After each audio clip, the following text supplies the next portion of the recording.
Bet Sportsbook. Roll with us. New players bet $5, get $150 in bonus bets if you win. Payable in bonus bets, not a cash offer. Offered by the Seminole Tribe of Florida. Must be 21 and up and physically present in Florida to wager. Terms and conditions apply. Concerned about gambling? Please call 1-888-ADMIT-IT.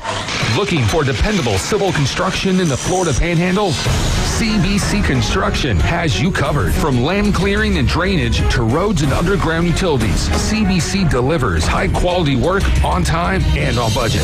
Locally owned and operated, CBC is trusted by schools, developers, and municipalities. To learn more, call CBC Construction 850-740-3815 or visit cbcconstruction.com. That's cbcconstruction.com. Full residential and commercial projects from start to finish, Wheelhouse is ready to help. From the moment you have the thought to build to the moment you step through the front door of your finished project, Wheelhouse Consulting and Engineering will walk you through all of your aspirations. Engineering, site plans, live architectural design, construction, 3D rendering, permits, and more.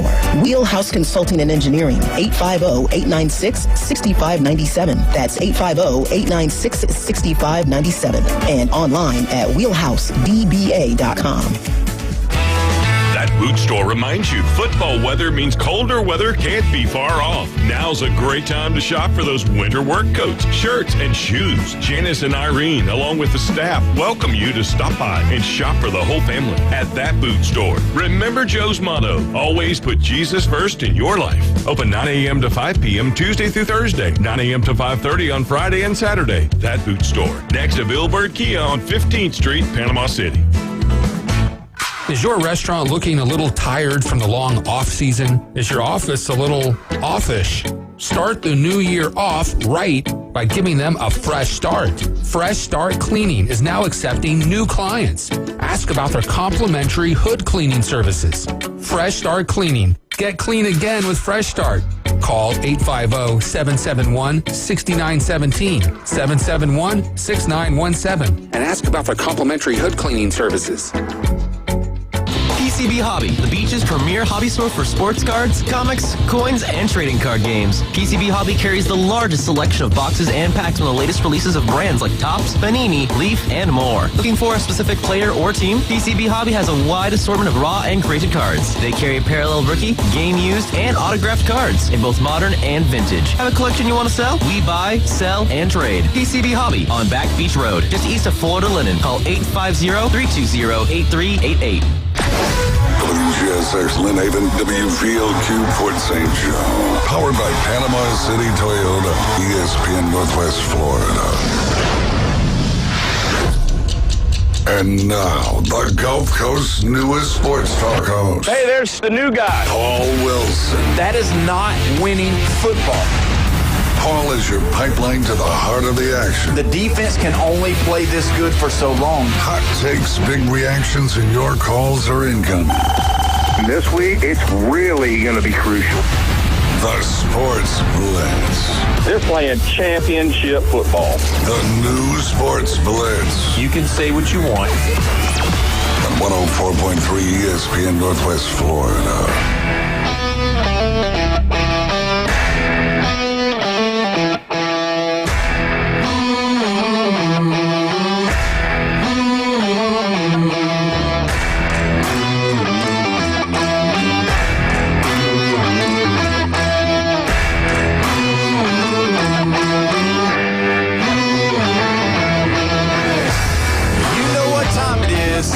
It's time for the Sports Blitz at 104.3 ESPN Northwest Florida.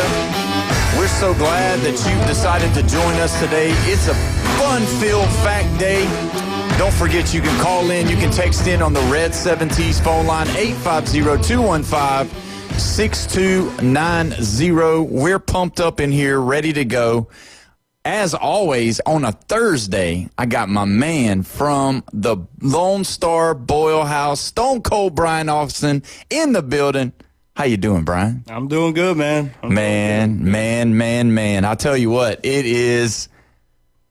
It just, when I look on Facebook every once in a while, and I see all of the stuff that you're putting on, and I'm just like, I want to leave and go eat at the Lone Star Boil House right now. Tell us about what you got going on. Give us a little bit about what you got as far as specials go, and then tell us what you got for tonight exactly.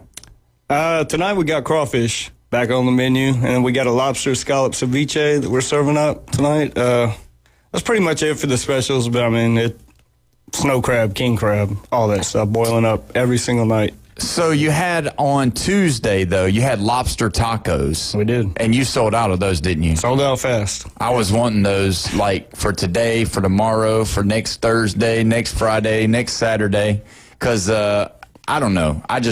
It looks so good. So you got the fresh lobsters in from Key West. In from Key West. Yeah. That's what I'm talking Tuesday. about. And as always, on a Thursday, Bobby Boucher himself, Jeffrey, he's in the building. How you doing, Jeffrey? I'm doing good. Oh, good. Yeah. You rested up, ready to go? Yeah, I went and got a workout for the first time in a while. Good. Yeah, you were looking a little flabby earlier this week, but I don't have know. been looking flabby lately. I don't know what happened, but Yeah. I'm glad you're back on it. But anyway, also running the ones and the twos, Jammin' Jimmy. How you doing, Jammin' Jimmy? What up, guys? Happy Thursday, everybody out there. Awesome, man. Well, it's good to see you. Now, let's get into this. We talked about it a little bit, Jeffrey. Jeffrey got to go and be a part of the fun game between the University of Kentucky and Texas Longhorns in Lexington, Kentucky. And, Jeffrey, just give me and Brian a little rundown of what you thought about the game. Jeez, where do we even start? Yeah, go ahead. That's what I asked you. Start it. My complaints is not just that, Stoops says bad play calling and that Texas was inept on offense. Yeah. Yep. But my biggest number one complaint was that Kentucky fan base just being too quiet. Yeah. And Well, that's an issue with Yeah. that they're more, even though, there's jokes about Kentucky, just like there is jokes about Alabama, you know what I mean? Like Eastern Kentucky folks, they talk about, dating their cousins, just like they do with Alabama. That's just harassment. But they are very reserved when it comes for their fan base. They're not crazy. They don't, they might paint their body, but not all of their body. You know There's what I no mean? bodies painted there. Yeah. So, None. and it wasn't like it was 50 degrees or 40 degrees. No, it was great weather. It was like 69, 68 degrees. It was like room temperature practically.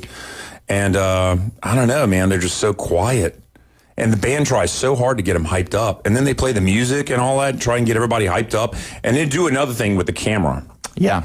And they put it on this person. And then they put it on this person. That person, they're cheering for like 2 seconds and then it's back to normal. Yeah. And it's like, and then of course, yes, blue, white, half the stadium's blue and the other half's white and they're all yelling it. And then it's over with and they're like back to like, watching and spectating the game and quiet. So basically what he's saying is that was not a hostile environment that Arch Manning and the Longhorns went into. Yeah. And let's just look at what Arch did. He was 12 of 27 for 132 yards, 0 rushing yards for the Archer this weekend. And then Wisner had 12 carries for 37 yards and a touchdown, 55 plays, 179 total yards, 132 passing yards, 47 rushing yards, 8 punts, 20 minutes, and 37 seconds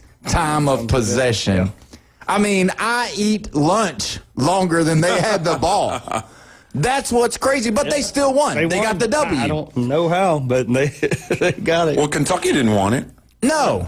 I mean, Kentucky, a little bit better. 31 for 39 for Boley, 258 yards with the one pick, which probably, obviously that probably was the reason why they won. Did you watch the game? God, yeah. What did you think about, I can't remember if it was the end of the first quarter or beginning of the second quarter, probably second quarter, when the ball, it should have been a safety, if you ask me. Did you see that play? Yeah. I was like there for Kentucky, and guess what? I was like, well, that's a safety, and then they put it on the 1 yard line. And I was like, what just happened? Like, that wasn't right. Yeah. That was the worst call of the game. But it was so early, it's not like you think of it as being like a deciding factor at the end of the game, Yeah. But we got to look at this. We got to look at these Longhorns. Kentucky is the bottom of the barrel. They are probably the worst, if not one of the worst. No, they have to be. You think South Carolina's worse? It ain't Auburn. It's not Auburn. It's not Auburn. It could be South Carolina. No, it's Carolina Kentucky, has more man. It's talent. Kentucky. Yeah. It's Kentucky. So they're the bottom of the barrel. And you go overtime, not at a hostile environment because Kentucky's not. Now, if Kentucky would have played good, I would have said, okay, they're good for throwing, a kink in somebody's, schedule every once in a while because they've done it to Florida. They've done it to other teams. But realistically, they didn't play good at all either. No touchdowns from their quarterback as far as throwing the ball. He ran for a touchdown, but it was, a sneak. But either way, when you look at it, I mean, are the Longhorns in trouble? Oh, yeah. Yeah. I mean, yeah, they're done. There's no way they're. So let's look at it in a deeper way. We obviously know that Sarkisian is not going anywhere, and we talked about this. Sarkisian's not going anywhere, and he shouldn't. He went to the playoff last year. They've got the recruits. They've got the plan for success in Texas. It's just a fact of whether or not these kids that come in that get the starting position. And that's another thing about the NIL, and we talk about it on the show a lot, and maybe it's overboard, but realistically, now colleges are not going to be able to replace 5 stars with 5 stars as backups anymore because of everybody spreading out the love, and that's why the SEC is so tough. But when you look at it, and Jeff, I'll ask you first because I think I know Brian's answer, but obviously Arch Manning does not have a backup this year that has had any kind of experience, and the third string is a freshman and with no experience, and I believe they're going to ride and die with Arch, but is there a chance that Sarkisian gives Arch a little idea of that, hey, our new 5-star quarterback that's coming in next year, he probably, or one of these other guys is probably going to get a shot, or is he going to live and die by the Manning name and have the possibility of having another season like he's having right now? Okay, so there's what I think they should do, and there's what Sarkisian might do. Mm-hmm. And what I think he should do is you get past Georgia, right? Take that loss. You got the 3rd loss. I can't remember who they have in between. We got Vandy before that. They got Vandy before that. It's Mississippi State, Vandy, Georgia, Arkansas, then A&M. So the Arkansas game, you have to try out another quarterback because you can't do it on A&M because that's your bitter rival. Yeah. So it's Arkansas has got to be the experiment with the quarterback, and that's all there is to it because you're not going to the playoffs. You're going to go to a big bowl. You can celebrate the Cheez-It Bowl in Orlando or the Texas Bowl in Houston. Because that's probably what's going to happen. That's probably where they're headed. Yeah. Texas Bowl. Yeah. Because, 7-5, 8-4 is what we're looking at. Yeah. You lose to Georgia and Texas A&M, you beat Vandy, you're 8-4. Okay. Beat Vandy. You might as well be LSU. Again, I'm going to have to remind you, this is not 1985. This is not the Vanderbilt. What are you saying? Oh, you're saying Vanderbilt's going to. So you're 7-5. Yeah, 7-5. You beat Arkansas. Hopefully. Yeah, maybe. Yeah. Arkansas turned it up. I mean, who knows? Yeah, they played really good last week. I mean, let's look at it. Who's got the worst offenses in the SEC? Kentucky, Auburn, LSU, then probably Texas, South Carolina. and then South Carolina. Texas. Yeah. South Carolina might have a better offense than Texas. Who knows? But Auburn's down there. Do you realize that Auburn scored 10 points 3 weeks in a row in regulation? Yeah. 3 weeks in a row, 10 points. You can't win with 10 points. No. Are you kidding me? They have an okay defense. They have a good defense. They have a good defense. Yeah. Above average. But when you look at Texas, I mean, what do you think? I mean, do you think? I mean, I think he's going to ride or die. I don't think he's going to do what Jeff's saying. I don't think he's going to give anybody an opportunity to do anything this year because, he will get the Manning. I mean, the Manning. He's going to have to make a decision. There's going to have to be some kind of split here because if Arch isn't the guy, how long do you ride with him? They'll have to make that decision in the offseason. I mean, you have to open up the quarterback competition next year. With Bell coming in, I mean, that kid's not – those freshmen like that don't come in there just expecting to sit on the bench at this point in time. Like, you have to open up the competition, and Arch has done nothing to show that it shouldn't be an open competition next year. You got to do whatever you have to do to win games. You can't go on the Manning name at this point in time. No. I mean – this year, it looks like we're probably headed to 7-5, 8-4. Sark has another year like that, he will be on the hot seat. Texas has a lot of money. They won't deal with that. So, I mean, you can't ride or die with someone that's proven that they can't carry you to a victory. No. And Arch is the problem. Yeah. Arch is he is holding us back right now. All 100%. the misses. I mean, you saw it live. I mean, he missed people open. Yeah. He's got 5 stars out on those corners. He had wheels one time where he ran up kind of like near the middle. And I was like, oh, wow, look at that. And then nothing else. Yeah, that's what I'm saying. I mean, there's times where you look at him like, okay, that's good. And then the next throw is low, high, or bad. Yeah. You know, like not good in the fact of he On the released ground, it here or like it wasn't even close. No. And I mean, I'm far from being a college quarterback, but I mean, you're a 5-star starting at Texas. But either way, we're going to go to the Red 17's phone line. We got Pete on the line. No. Pete, what's going on, my man? What's up, man? Hey, before we start talking football, if you ain't been to Lone Star on Saturday for college football, you're missing out. That's what I'm talking about. Yeah. But y'all talking about Arch Manning. If Brian, to be honest, I told him at the beginning of the season, even in the last season, that Arch wasn't the quarterback they thought he was going to be. You did. Did I? Yes. You did, Pete.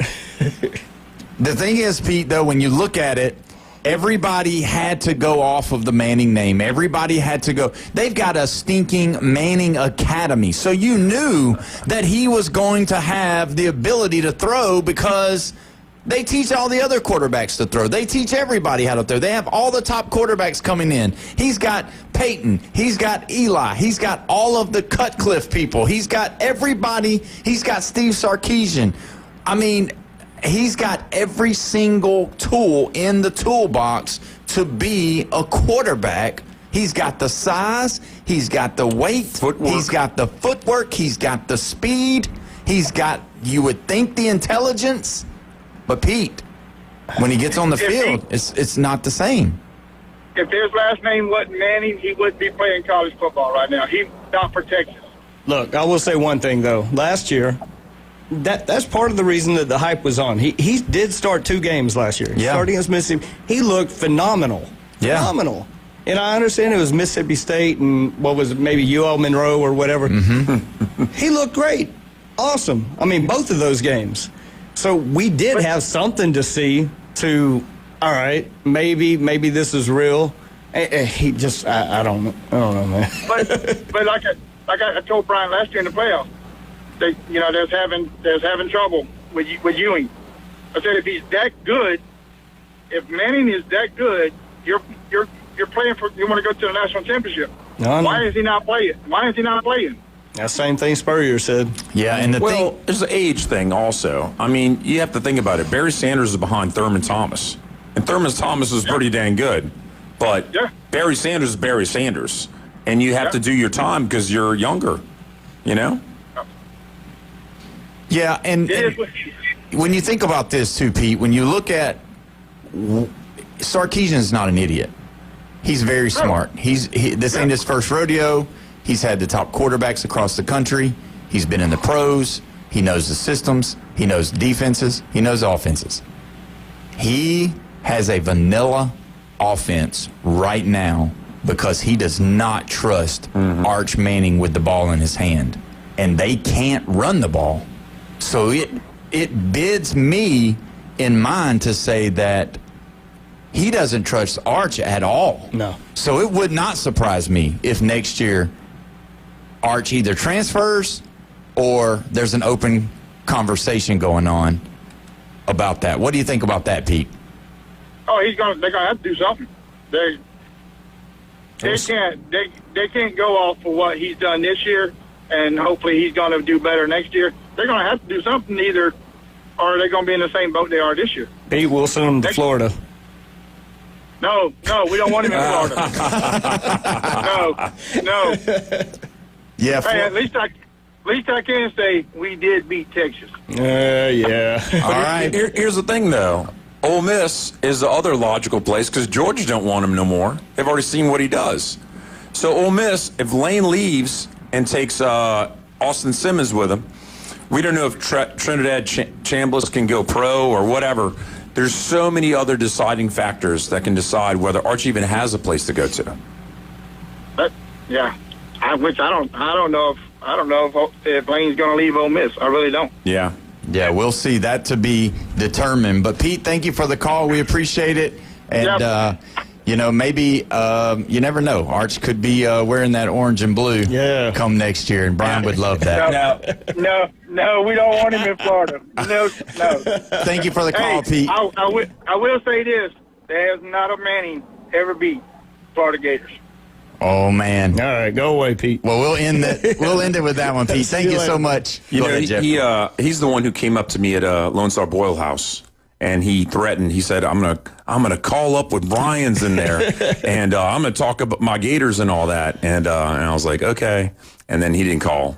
Well, just so you know, like, it has been reported, and we're going to talk about it tomorrow in depth. It has been reported that a number of $13.5 million has been talked about for Lane Kiffin per year to come to the University of Florida. Just so you know. Did they take a loan out? There's reports of that happening. So either way, we'll keep it locked for today, but we're going to definitely talk about it tomorrow. Let's talk about something that'll make you happy, and that is the Dallas Cowboys.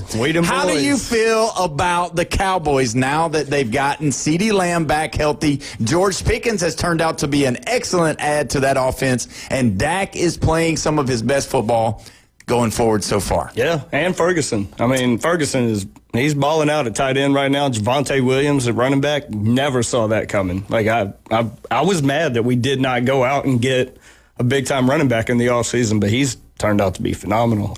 But that offense can't be stopped right now. Yeah, and the problem that they're going to run into is the other side of the football, which is the dreaded defense of the Cowboys. Not looking so great. Let go of Micah Parsons over the break. Yeah. And what do you think is going to happen? They got some young guys stepping up, though. I mean, it does seem – and we're getting Overshown back at linebacker, which is going to be big. Mm-hmm. I mean, he's due to come back in 2 weeks. So that's going to help out the defense a lot because we need a pass rush. That's the main thing is we cannot get to the quarterback, and the quarterbacks have too much time to burn our secondary, which besides Deron Bland, we don't have much of a secondary. And Trayvon Diggs, he needs to go at this point in time. Yeah, I mean, he struggled. He's got a lot of off-field issues as well. Yeah, but when you look at it in the NFL game, you've got to have pressure on the quarterback. I mean, that's just the way it works. And if you can't get there, that's the problem. And with Bo Nix, going into this game, Bo Nix is a agile quarterback. He moves around the pocket really well. Sean Payton seems like he's dialing up pretty good stuff with this kid and, trying not to let him have the sophomore slump that a lot of these guys do because he had a fantastic rookie season. Yeah. But, Denver, it's going to be tough. Mile High Stadium this weekend. I mean, Jeffrey, are you a big Denver fan? You like Sean Payton because of his ties to Louisiana, but either way, I mean, what do you think about this Dallas at Denver? I'm not a huge Payton fan, to be honest with you. I'm really not. Yeah, I mean, more of a Breeze guy. Don't get me wrong. Yeah, but you kind of attached to the hip. You kind of gave him a little bit of a nod on your picks a lot of the times. Well, yeah, sure. I mean, because I respect the man. The man has a Super Bowl victory, and he should have made another Super Bowl appearance against the Patriots because the Rams stole it from us. Or, I'm sorry, it's the refs. The refs stole it from us. You and these referees, and we're going to talk about that later. Jeez. But the thing is about, I don't know, you sounded so excited about talking about the Cowboys who are 3-1. They're completely average. They're the 10 seed in the playoffs. Wait, in the 10 seed, who do they play in the first round of the playoffs? Crickets. Yeah, they're the 10 seed, man. Come on. Come on now, look. Now, there is no team more exciting than them right now. The good news is if they beat the Broncos, they got the Cardinals and the Raiders behind them. Yep. And then they got the showdown with the Eagles. Yeah. And if you look at the Eagles' schedule, it's a little tough because they're playing that first-place schedule, and the Cowboys are playing the third-place schedule. So I'm not counting them out, but there's some people that are counting the Commanders out. Yeah. Well, they're all banged up. The fact is that this is another one of those instances where when your main guy, everything that you base your offense on, when he goes down, that's a big problem. And that's the thing about the Cowboys. You can say what you want. Everybody's tried to say that Cooper Rush is this guy that come in for the Cowboys. Cooper Rush is a backup quarterback. That's the reason why he's a backup quarterback. Mm-hmm. And when Dak went down, that's the problem with them. And with the Washington Commanders, the same thing's happening to them. The Ravens are having the same problem. If your starting quarterback goes down in the NFL, you're in trouble. I don't care how good your offense is. That's a big deal. So really the door's wide open for the Cowboys. It is. It is. I mean, they got to take care of business on Sunday. It is. But I mean, And pretty soon the NFC North will all be playing each other. So they're going to be taking 50% losses all over the place. Because, we're counting Packers in and the Lions in. Well, does that mean the Vikings and the Bears are out? So somebody's going to be dropping out. Vikings are going to be gone. Another starting quarterback out. Carson Wentz is not the guy. So there you go. Yeah. So, I mean, when you look at it, Brian, it's looking pretty good for the Cowboys. I think their schedule lines up to being all right, and as long as everybody stays healthy. That's the big kicker for them. This offense is explosive. They've done the things that they were supposed to do while CD was hurt. Now he's back. It should get to rolling like it did last week, and then you should start seeing some confidence builders when you go into places like the Raiders and the Cardinals and that kind of thing. But you just don't want somebody to get hurt, and that person being Dak Prescott. No, I mean, he's on MVP level right now. I mean, he's got to be at least probably 2 or 3 right now on the MVP race. Yeah, I mean, his numbers are as good as anybody in the league. You cannot deny that. And, I mean, that's the deal. I mean, everybody's going to say cowboy bias, but still, at the end of the day, numbers don't lie. No. I just figured you was going to say something. No. He's going to hold it. He said they were 3-3-1, which is the average. Yeah. Most average team in the whole NFL, but the schedule's going to it's going to lend So what do you to their think? favor. You think 9-6-1? Yeah, probably so. That's 16 games, huh? That'd be 10-6-1. 10-6-1. Yeah. Probably 10-6-1 as long as Dak stays healthy and as long as something don't happen to like some Jerry offensive Jones line. keeps his mouth shut. We got the 1-3 game stretch with Philly, Detroit, and Kansas City. Yeah, those are going to be tough. That's it. And then the end of the schedule is fairly manageable. Yeah, it's easier. So you have that 1-3 game stretch where pull out one victory. I think the Commanders are playing the Chiefs. Yes. Is it this week? I think so, it might be this week. Yeah. So, I mean, that's the big deal. So tell us, Lone Star Bowl House, give us the address. 320 West 5th Street. And then tell us what time do you stay open and what days are you open? So we're open every day but Wednesday right now. Weekends we're opening up at 9 o'clock in the morning on Saturday for college game day. Plenty of drinks going down, brisket breakfast, burritos, tacos, everything. And we are packed by 10 o'clock in the morning. And people are ready for game day. So Sunday, it depends on what the game is. And we'll open up some for the London games or the Europe games every now and then. Because don't just think it's all about the seafood, even though it's a boil house. Yeah. You got to get you some barbecue because the boy's from Texas. Yeah. And he knows how to do it. And you're a testament of that. You've tasted it. Twice. I got the pulled pork, and then I got the brisket, and I had the brisket queso. Yeah, and you said it was excellent. He talked the whole week about that. Yeah. He's a food guy. I mean, you can look at him and tell. And the gator was good, too. Yeah, that's right. Had the gator. The Longhorns didn't do so well against the Gators, but the gator was good. It tasted good. There we go. Either way, but Brian, thank you for being here. And when we come back, we are going to dive into a lot more of football, college, pro, and breaking news. You're listening to the Sports Blitz with Paul Wilson at 104.3 ESPN Northwest Florida.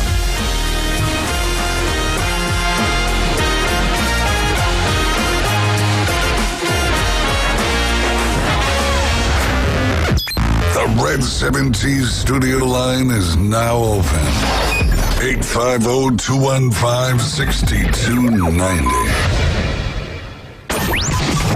ESPN Northwest Florida. Here's what's happening. Coming up on October 31st, it's the Cal G Squires inaugural golf tournament benefiting the Angel House Bereavement Center, the only provider of clinical grief counseling in Bay County. Costumes are encouraged for this fun day at Bay Point. Prizes for a hole-in-one, longest drive, closest to the pin, and best costume. To register you or your team, go to angelhousebci.org. Good afternoon. This is Joanna with your latest forecast on ESPN Northwest Florida. The rest of the day, mostly sunny and a temperature of 80 with wind 8 to 12 miles per hour out of the northeast. Clear skies tonight, a light breeze and a little cold near 59. Sunny and 82 tomorrow. 80 and some sun with a gentle breeze Saturday. Sunday, some clouds and light sprinkles and a temperature the same at 80. This is your Thursday's weather brought to you by Earthworks of Northwest Florida. Thank you for listening to ESPN Northwest Florida. Rely on it. For exciting college football, the best boiled seafood, and the most game day fun, it's Lone Star Boil House. Watch the games on their huge Jumbotron. Challenge your friends to beer pong, cornhole, and oversized Connect 4 in their new adult lounge. Lone Star Boil House is where the locals go for incredible wings, the best boiled seafood, and a new breakfast menu. Saturday and Sunday starting at 9. Crush the follow on Facebook to catch huge game day specials. Lone Star Boil House, 320 West 5th Street, downtown Panama City. Overheard at the Hard Rock Bet Party. You see that new welcome offer? Bet $5 and get $150 in bonus bets if you win.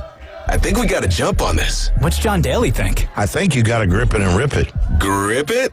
And rip it. Hard Rock Bet Sportsbook. Roll with us. New players bet $5, get $150 in bonus bets if you win. Payable and bonus bets, not a cash offer. Offered by the Seminole Tribe of Florida. Must be 21 and up and physically present in Florida to wager. Terms and conditions apply. Concerned about gambling? Please call 1-888-ADMIT-IT. Here from Sunday Night Football on Westwood One. It's a marquee matchup coming up from Pittsburgh in Sunday primetime, with the Steelers and quarterback Aaron Rodgers host his former team, the Green Bay Packers. Can Jordan Love and the Pack win a third straight and knock off Rodgers the first time facing his old team? Join Mike Golick and me to find out. Packers at the Steelers on Sunday Night Football. Packers at Steelers. Sunday Night Football coverage starts at 6:30. Kickoff at 7:15 on 104.3 ESPN Northwest Florida. You found us inside the CBC Construction Studios. The Sports Blitz. Woo! Welcome home, baby. 104.3 ESPN Northwest Florida.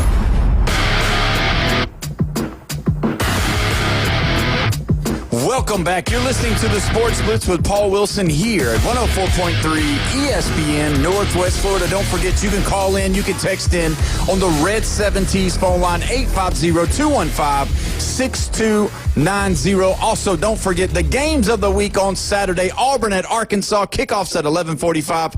Texas A&M and LSU, the nightcap, kickoffs at 6:30 right here on 104.3 ESPN Northwest Florida. Also, don't forget Thursday night football, the Vikings at the Chargers. Coverage starts right here, 6:30, right after the show. Either way, we've got breaking news. We've got a bunch of breaking news for the day. Actually hit after the morning, and just want to talk about it. Don't know if you realize this or not. Kevin O'Sullivan taking a leave of absence from the University of Florida baseball program. The coach that's been over there for a while now, he's done a really good job with that team. They've been a very staple of good baseball for Florida in the SEC. And it's kind of curious. It said by personal reasons.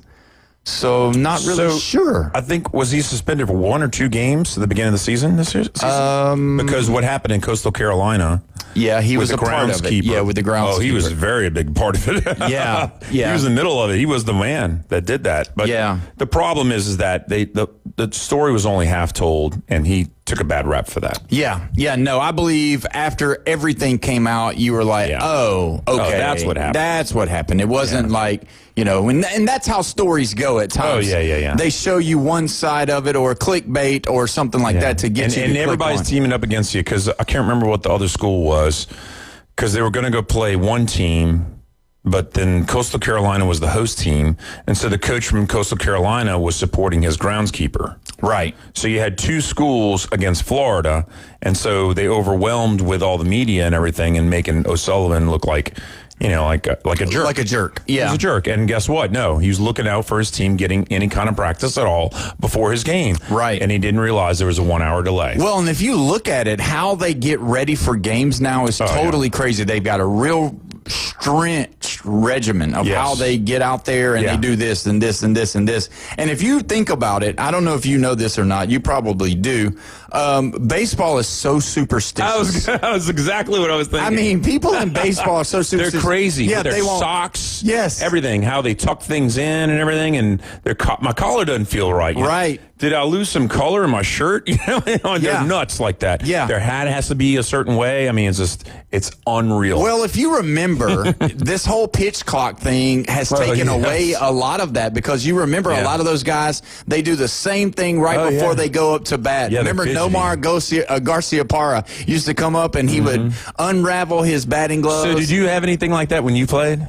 Because I'll tell you what I did. I didn't have anything like that. Now, I had in college, when I was playing college basketball, I had one game where I tore it up or something. I did really good. And so you tried to duplicate and it. so it was home games, and a friend of mine that went to school with me there, his mom was a general manager or manager at the Olive Garden, and so we would go eat Olive Garden. And so the first game of the season, we went and ate Olive Garden, chicken, chicken Parmesan. Yeah. And I had a good game. And so from that day forward, every game after that, home game, I'd be like, hey, Mike, let's go to Olive Garden. So that reminds me of Sean Payton.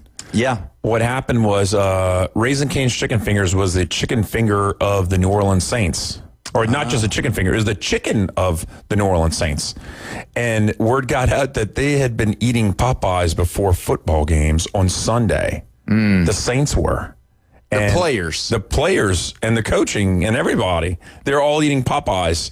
And it was just kind of funny because, that's your sponsor and you're going with Popeyes. Yeah. And it was kind of rough. No, but what I was going to say about me, when I stepped up to the plate, it was left foot, right foot, like certain spacing and everything, and then, and get ready for the pitch.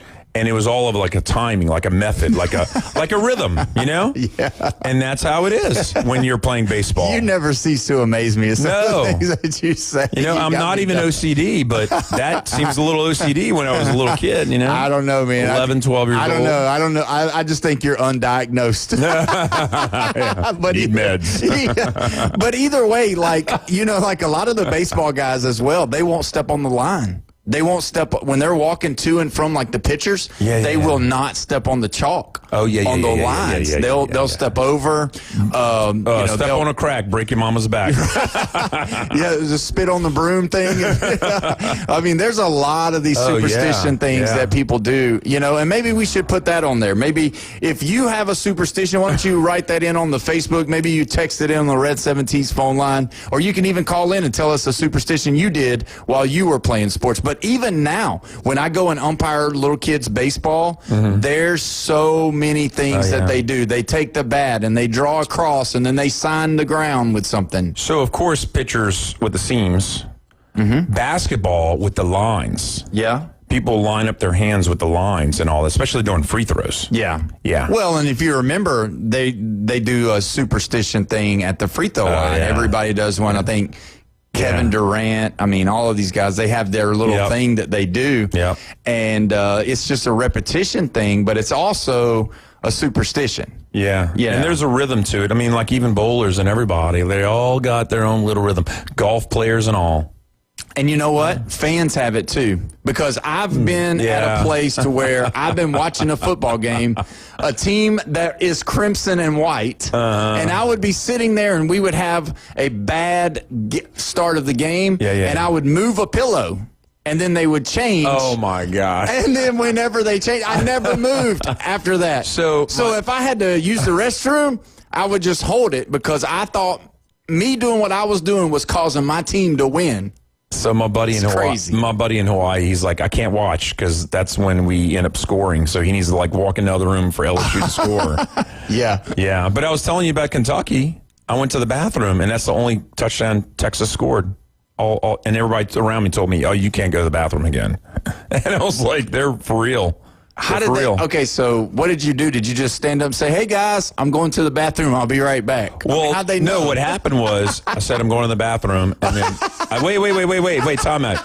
And I go to the bathroom, and I come back, oh, man. And they had just scored the touchdown, and I said, "What the heck just happened?" And then the guys in front of me, it was two couples, male, female, and they all like turned around at me, and they're like, "You can't go to the bathroom again." And it was second quarter, and I was like, well, apparently so. And then I did not go to the bathroom, and they did not score another touchdown. Wow. So realistically, silly? So they didn't score because Jeffrey didn't go. Yeah, they didn't score another touchdown. So went into overtime and still lost. So, Jimmy, we don't want to exclude you from this conversation. We know you played hockey growing up or, other sports, right? So tell us something that you did. I don't really think I had any weird superstitions, just doing the basic goalie thing. Every time I'd get in the crease before the game would start, I'd tap the left post first, tap the right post.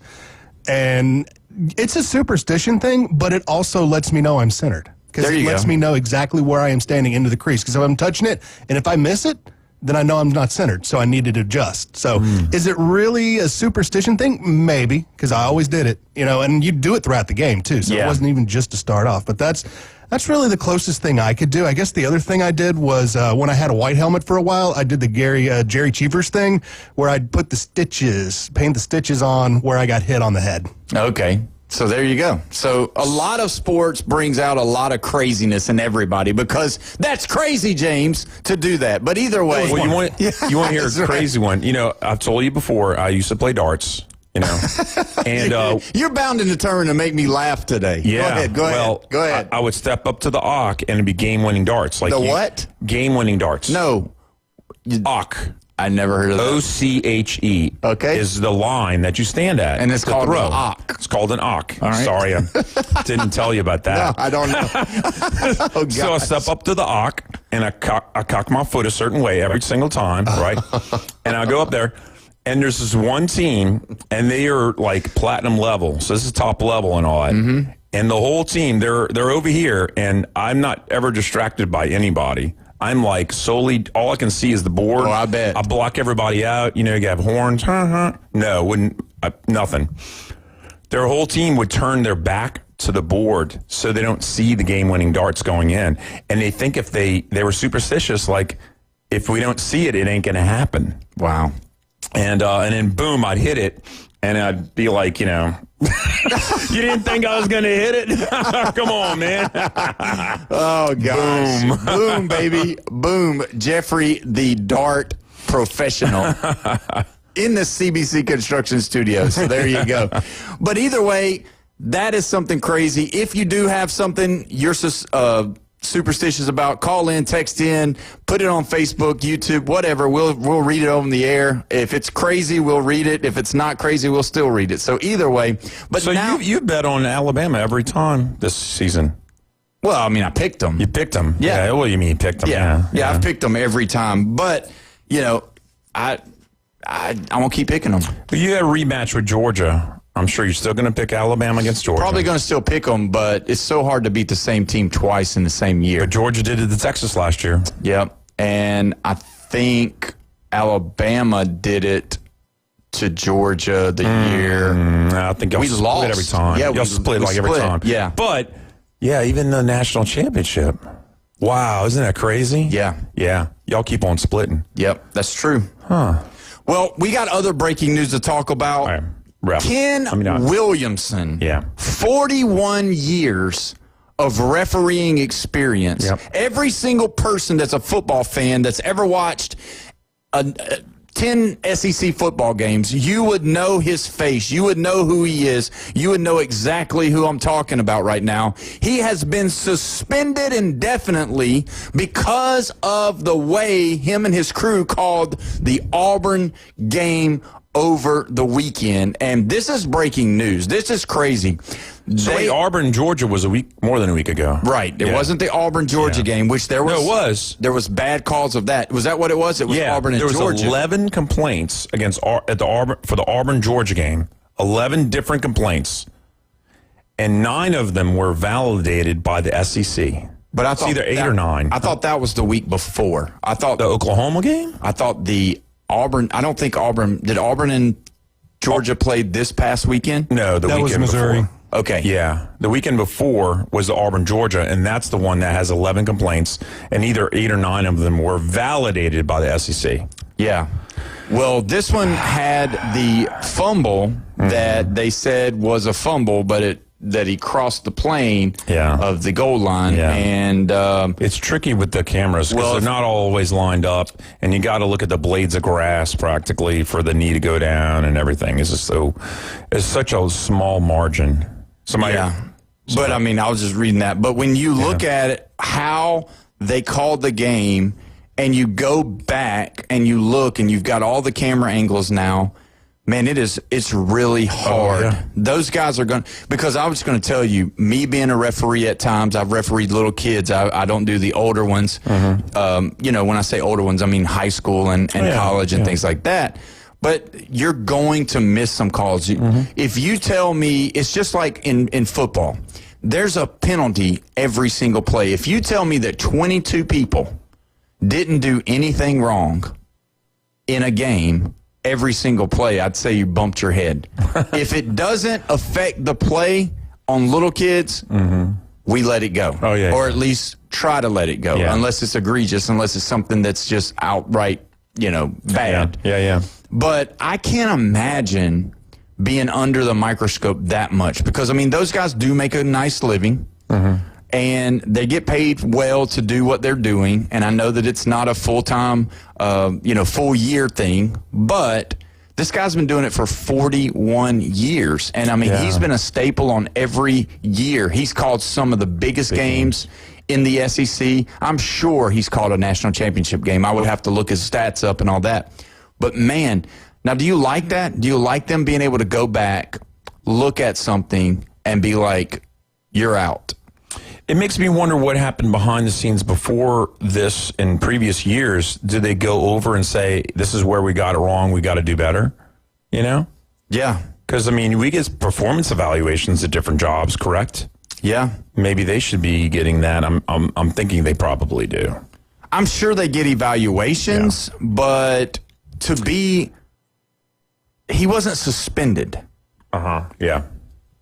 He was basically fired. Yes.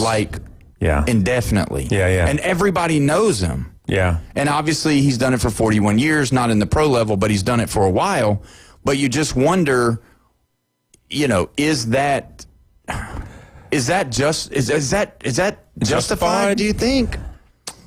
I think maybe behind the scenes he had been written up before. And they just don't talk about that because they don't want that in the media. Yeah, you don't want to know that. Yeah. I mean, the most two penalized positions on the field is the offensive lineman for holds. Yeah. And the defensive backs, those numbers have skyrocketed from the past. There was less defensive pass interference in the past than there is now. It's gotten called a lot more in the last decade. We'll say 12, 15 years than it was back in the days. Well, you know as well as I do, as far as football goes, the offense they give more opportunity for the offense than they do the defense. The defense gets called way more than the offense does, and that's the thing. I mean, when you look at that. So either way, we do have to take our next break, and when we come back, we've got somebody holding on the Red 17's phone line, and I believe I know what they want to talk about. You don't want to miss it. You're listening to the Sports Blitz with Paul Wilson at 104.3 ESPN Northwest Florida.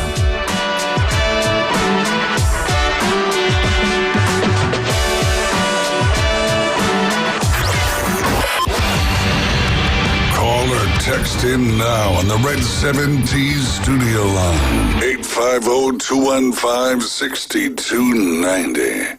104.3 ESPN Northwest Florida. The Coach James Hale Show. They just need to kiss it. It's nice for Georgia up on its perch to be so concerned about little old Florida. It feels good again. They just need to kiss it. Did you see how stupid he looked on the sideline? He looked like a complete idiot. They just need to kiss it. Weekday morning 7 to 9. on 104.3 ESPN Northwest Florida. When it comes to backyard dreams, trust the name that's been making waves for over 65 years. Cox Pools. Serving the entire Florida Panhandle, Cox Pools brings experience, innovation, and quality to every custom pool design. From luxurious spas to resort-style pools, no vision is too big. Make your backyard the place to be with Cox Pools. Cox Pools, 65 years strong and still making a splash. Visit coxpools.com or call 850-235-7957. Are you looking to invest in rare coins and precious metals? Well, look no further. Coin and Bullion Reserves is Bay County's trusted source for rare coins and precious metals. Located in the heart of Panama City, our showroom is stocked with a vast selection of gold and silver bullion, rare coins, and currency. Whether you're just starting out or you're a seasoned collector, we have what you're looking for. Our sales staff has over 50 years of experience to help guide you through your purchase. Come and visit Coin and Bullion Reserves today and build your collection with confidence. Visit the newly remodeled Mid-South Lumber Hardware and Feed Store in Youngstown. They have a full line of plumbing, electrical, hardware, and tools for your DIY home projects, as well as lumber and animal feed. Now offering not only baby chicks and a full line of poultry supplies, but also bunnies and parakeets. They also carry a wide selection of Duplin wines and gourmet products so you don't have to drive to the beach. Come see us at Mid-South Lumber on Highway 231 in Youngstown. Here for Monday Night Football on Westwood One. Join me and Hall of Fame quarterback Kurt Warner from Arrowhead in Kansas City when the Chiefs take on the Commanders. Patrick Mahomes and resurging Kansas City have moved to 4-3 on the season with back-to-back wins. Now they face a 3-4 Washington team dealing with injuries. Don't miss it on Monday Night Football. Commanders at Chiefs. Monday Night Football coverage starts at 6. Kickoff at 7:15 on 104.3 ESPN Northwest Florida. Now, we're live and local inside the CBC Construction Studios. Marquee matchups, huge rivalries, and fan favorites. The college football headquarters on the Gulf Coast is 104.3 ESPN Northwest Florida. Now back to the Sports Blitz. And yes, we are back. You're listening to the Sports Blitz with Paul Wilson. Don't forget, you can call in, you can text in on the Red 70s phone line, 850-215-6290. You can also comment on the Facebook page, on the YouTube page, ESPN Northwest Florida, right there. We're going to go straight to the Red 70s phone line. We've got Chris on the line. Chris, are you there, my friend? How you doing today, buddy? What's up, man? I'm here. What's going on, man? Tell us what you got to talk about. Well, I just wanted to, let you know that Buddy Martin has released some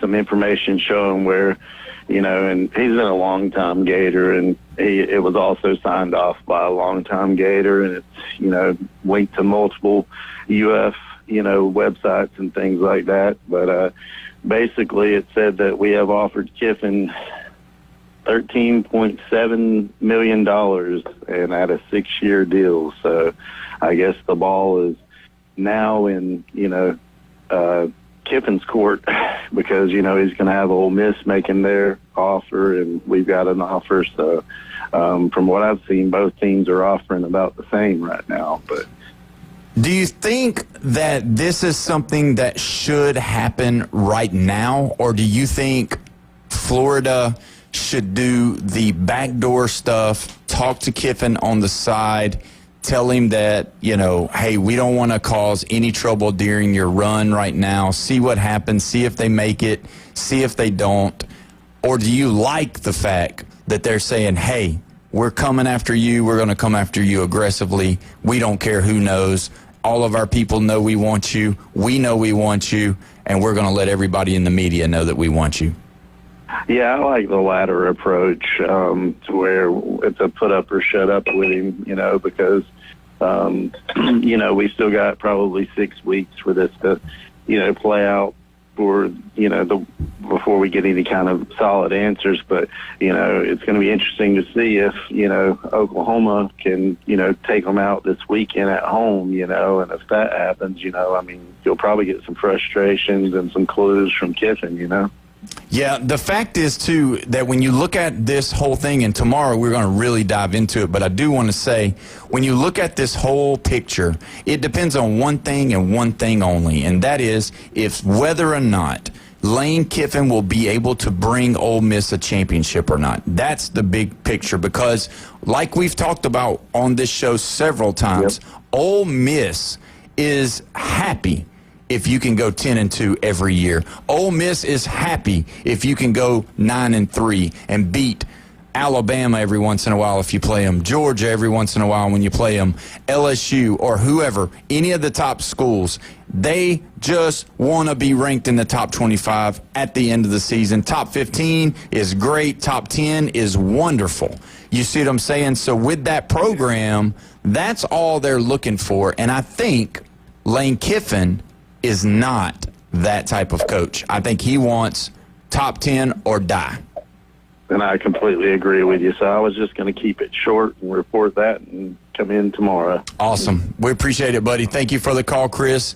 You know, and Jeff, when you look at that, and obviously we're going to talk deep into that tomorrow, I believe that, you know, coming out and saying a number, you know, it could be the old cat and mouse game with the Gators and Ole Miss, because Ole Miss, I don't think their pockets are as deep as the Gators, for sure. It's not. And so, you know, I think coming out early and telling a number like that, it could be a big sign to Ole Miss that, hey, listen, Lane, we'll let you finish out this year and, you know, let's try to win one, but we're not going to be able to match any of these numbers. I don't like it. Yeah, you don't like that. I don't like the number. I don't like that the number's getting thrown out there early like that. Yeah, and then, you know, I don't know. It's weird because they call certain things tampering and they call other things tampering, you know, or not, you know, and that's, I don't know, that's tampering right there in the middle of your season when you're trying to get into the SEC championship or even the playoffs, you know, because you have only one loss and you're ranked, I can't remember what you're not ranked number 9. That's Miami. Yeah, I think they're ranked 12th or somewhere around there. Because I think Notre Dame, they're ranked ahead of Notre Dame. So Notre Dame's 13. So they'll, Notre Dame's 12. Ole Miss, number 8. Oh, number 8. Okay. Oh, wow. So they're in front of Miami. Yes, they are in front of Miami. And they both have one loss. Yeah. Yeah. So but you know, that's something, and we're gonna shelf that for tomorrow. We'll talk more about it tomorrow. But you know, when we went into the break, we were talking about this whole refereeing thing, and you know, like I said, it's a big deal for them to do this. This is a big step. I don't think it's ever been marketed this way, and which we're in a different life now, where we are in a social media life where everything's open. You can say stuff, you can report stuff, but you have more cameras at different angles, ability to stop it, slow it down slow-mo, and there's so much critiquing. And there's all these fans, and some of them just don't realize the whole rule book. Yeah. So the critiquing is really kind of at a high-pitched level than ever. Yeah. So is this just reactionary to what has happened with the NBA this morning, that the SEC is just looking at this going, this looks a little smelly, let's just get rid of it?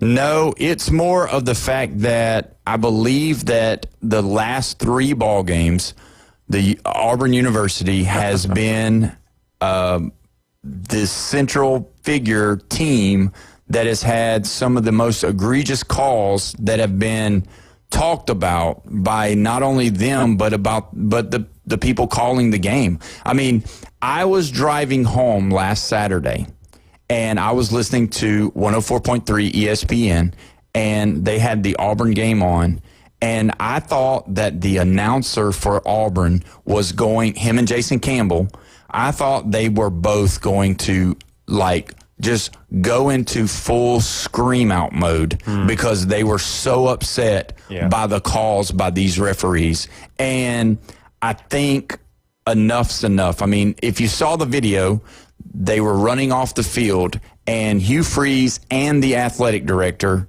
were screaming violently against the referee as they were leaving the field to finish the game against Georgia.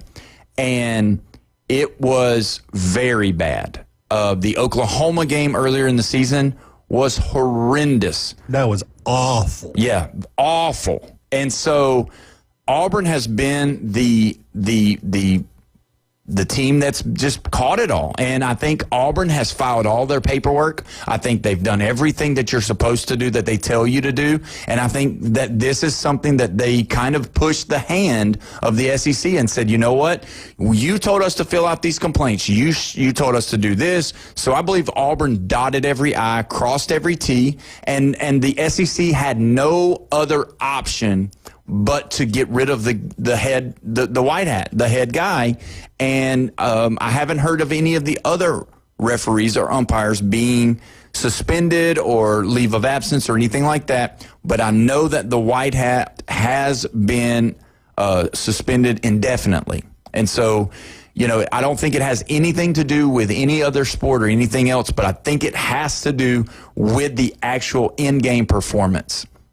Yeah, because to me, it's just the timing on it that he was released today. Well, not released, suspended indefinitely today. And when we woke up this morning, right, how many people were arrested by the federales for throwing games? So NBA, there's only one player and one coach, and then there's 6 other people who are implicated, and I don't think that they've been like arrested yet. We've got 34. Okay, so the breaking news on that is 34 people have been arrested before we came on the air today. Oh my God! So you've got all day. Yes, so you've got one head coach, which was Chauncey Billups at Portland, and then you've got Terry Rozier, but then you also have Damon Jones, a former player who's an assistant coach. I heard about him. Yeah. So those 3 have been suspended by the NBA and then arrested as well by the FBI. So Kash Patel had his press conference, and there's going to be more heads rolling. Obviously, we've got a lot to discuss when we come back from the break to talk about that, because I want to discuss it. And then we're going to discuss other stuff as well, because we got some awesome stuff to talk about when we come back from the break. So either way, you've been listening to the Sports Blitz with Paul Wilson. We'll be right back after this short break.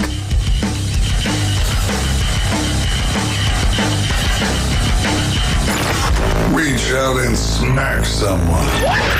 Call or text now. 850-215-6290. The Red 7T Studio Line. Are you sick of the old sports talk? The vanilla opinions? The polite debates? The hosts who are afraid to say what they really think? So are we. 104.3 ESPN Northwest Florida is bringing the house. It's the new Sports Blitz. Weekdays, 4 to 6. We're starting arguments, not conversations. The Sports Blitz. ESPN Northwest Florida. Good afternoon. This is Joanna with your latest forecast on ESPN Northwest Florida. The rest of the day, mostly sunny and a temperature of 80 with wind 8 to 12 miles per hour out of the northeast. Clear skies tonight, a light breeze and a little cold near 59. Sunny and 82 tomorrow. 80 and some sun with a gentle breeze Saturday. Sunday, some clouds and light sprinkles and a temperature the same at 80. This is your Thursday's weather brought to you by Earthworks of Northwest Florida. Thank you for listening to ESPN Northwest Florida. Rely on it. Overheard at the Hard Rock Bet Party. It's Thursday. New Hard Rock Bet rewards are dropping. Nice. Ed Reed, you in? The only thing I drop is receivers and mics. Ed, we're talking bonus bets, deposit matches, parlay insurance. Oh, okay. I'll do that kind of drop. Hard Rock Bet Sportsbook. Roll with us. New players bet $5, get $150 in bonus bets if you win. Payable in bonus bets, not a cash offer. Offered by the Seminole Tribe of Florida. Must be 21 and up and physically present in Florida to wager. Terms and conditions apply. Concerned about gambling? Please call 1-888-ADMIT-IT. At Brock Lawn and Pest Control, we're proud to be awarded the distinction of being Quality Pro certified. Our technicians have passed rigorous training in eco-friendly application and prevention of pest treatments. Part of the program is the practice of integrated pest management. IPM's goal is to prevent pests from ever entering your home. It includes inspection, prevention, education, and, when necessary, application. We're proud to be Quality Pro certified. Brock Lawn and Pest Control, the standard and level of trust. WPLQ Port St. Joe, WGSX Lynn, powered by Panama City Toyota. ESPN Northwest Florida. Your from Sunday Night Football on Westwood One. It's a marquee matchup coming up from Pittsburgh in Sunday primetime, with the Steelers and quarterback Aaron Rodgers host his former team, the Green Bay Packers. Can Jordan Love and the Pack win a third straight and knock off Rodgers the first time facing his old team? Join Mike Golick and me to find out. Packers at the Steelers on Sunday Night Football. Packers at Steelers. Sunday Night Football coverage starts at 6:30. Kickoff at 7:15 on 104.3 ESPN, Northwest Florida. Broadcasting from the CBC Construction Studios. The sports world is a battlefield of opinions. And every day, Paul Wilson brings the heat, the fire, and the definitive take. Don't just follow the headlines. Be a part of the story on the Sports Blitz. ESPN Northwest Florida.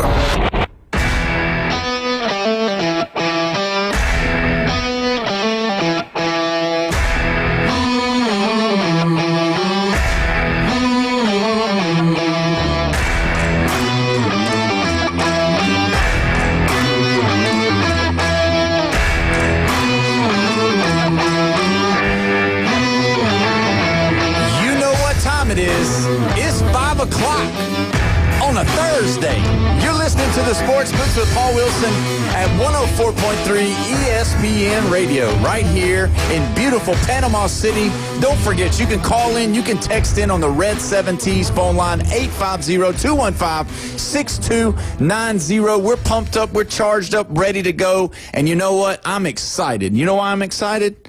Because this is great. You've already made me laugh for the day. We got great stuff to talk about. We got Jam and Jimmy running the ones and the twos. Jeffrey's got his Bobby Boucher shirt on. I mean, I'm having a blast in here, laughing at you, laughing with you, and laughing at everything else that's going on. But either way, we got some stuff to talk about. But before we do, I just want to recognize our microphone sponsor of the week, Fadeaways Barbershop. Don't forget, those guys are at 928 Navy Boulevard. Used to be Thomas Drive, but now they changed it to Navy Boulevard. So 928, right there by the Dunkin' Donuts. You don't want to forget it. Oh, yes, sir. Strip mall. Yeah, right there in the strip mall. Fatty patties and all. Yeah, all of that. Yeah. Alex the Cuban is the guy, though. Look at this hair. Look at it. Yeah. I mean, it is sharp. He does a great job. He makes me look good, so there you go. 850-866-7840 is his number. Get you an appointment, and he'll take care of you, because there's nothing worse than sitting at a barbershop all day waiting for your turn. I don't do that anymore. I call, I get on the schedule, I show up within a couple of minutes, get in the chair, and let him do his magic. So there you go. Go see Alex the Cuban at Fadeaways Barbershop, 928 Navy Boulevard. Those guys will do you right. Either way, when we look about this refereeing thing, that's crazy. But then the breaking news, what we talked about before, was the gambling. And what's crazy is the fact that Chauncey Billups, former player, former world champion with the Detroit Pistons, now the head coach of the Portland Trail Blazers, had a gambling, sports betting, poker games going on at a facility. I don't know if it was his house or if it was a rented facility, with tables that were see-through, with cards that were marked that you could see with special glasses. And from the stories, it says that he lent his basketball aura to people, letting people come to these events. They trusted him, basically. Yeah. They trusted him. Somebody's bound to rat you out if there's something a little crooked going on. Right. So and they people get trusted mad him. when you take their money. When you take their money. And so he was tied to the mafia. Well, okay. What?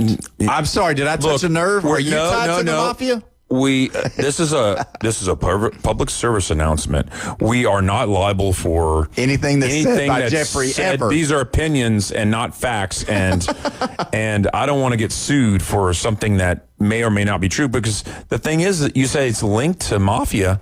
Well, that's what the FBI uncovered. Yeah, the FBI. So was it obvious? Did they have a sign in front that said, mafia supported gambling right here? No, they didn't. It was like a back room type thing, or a house or whatever.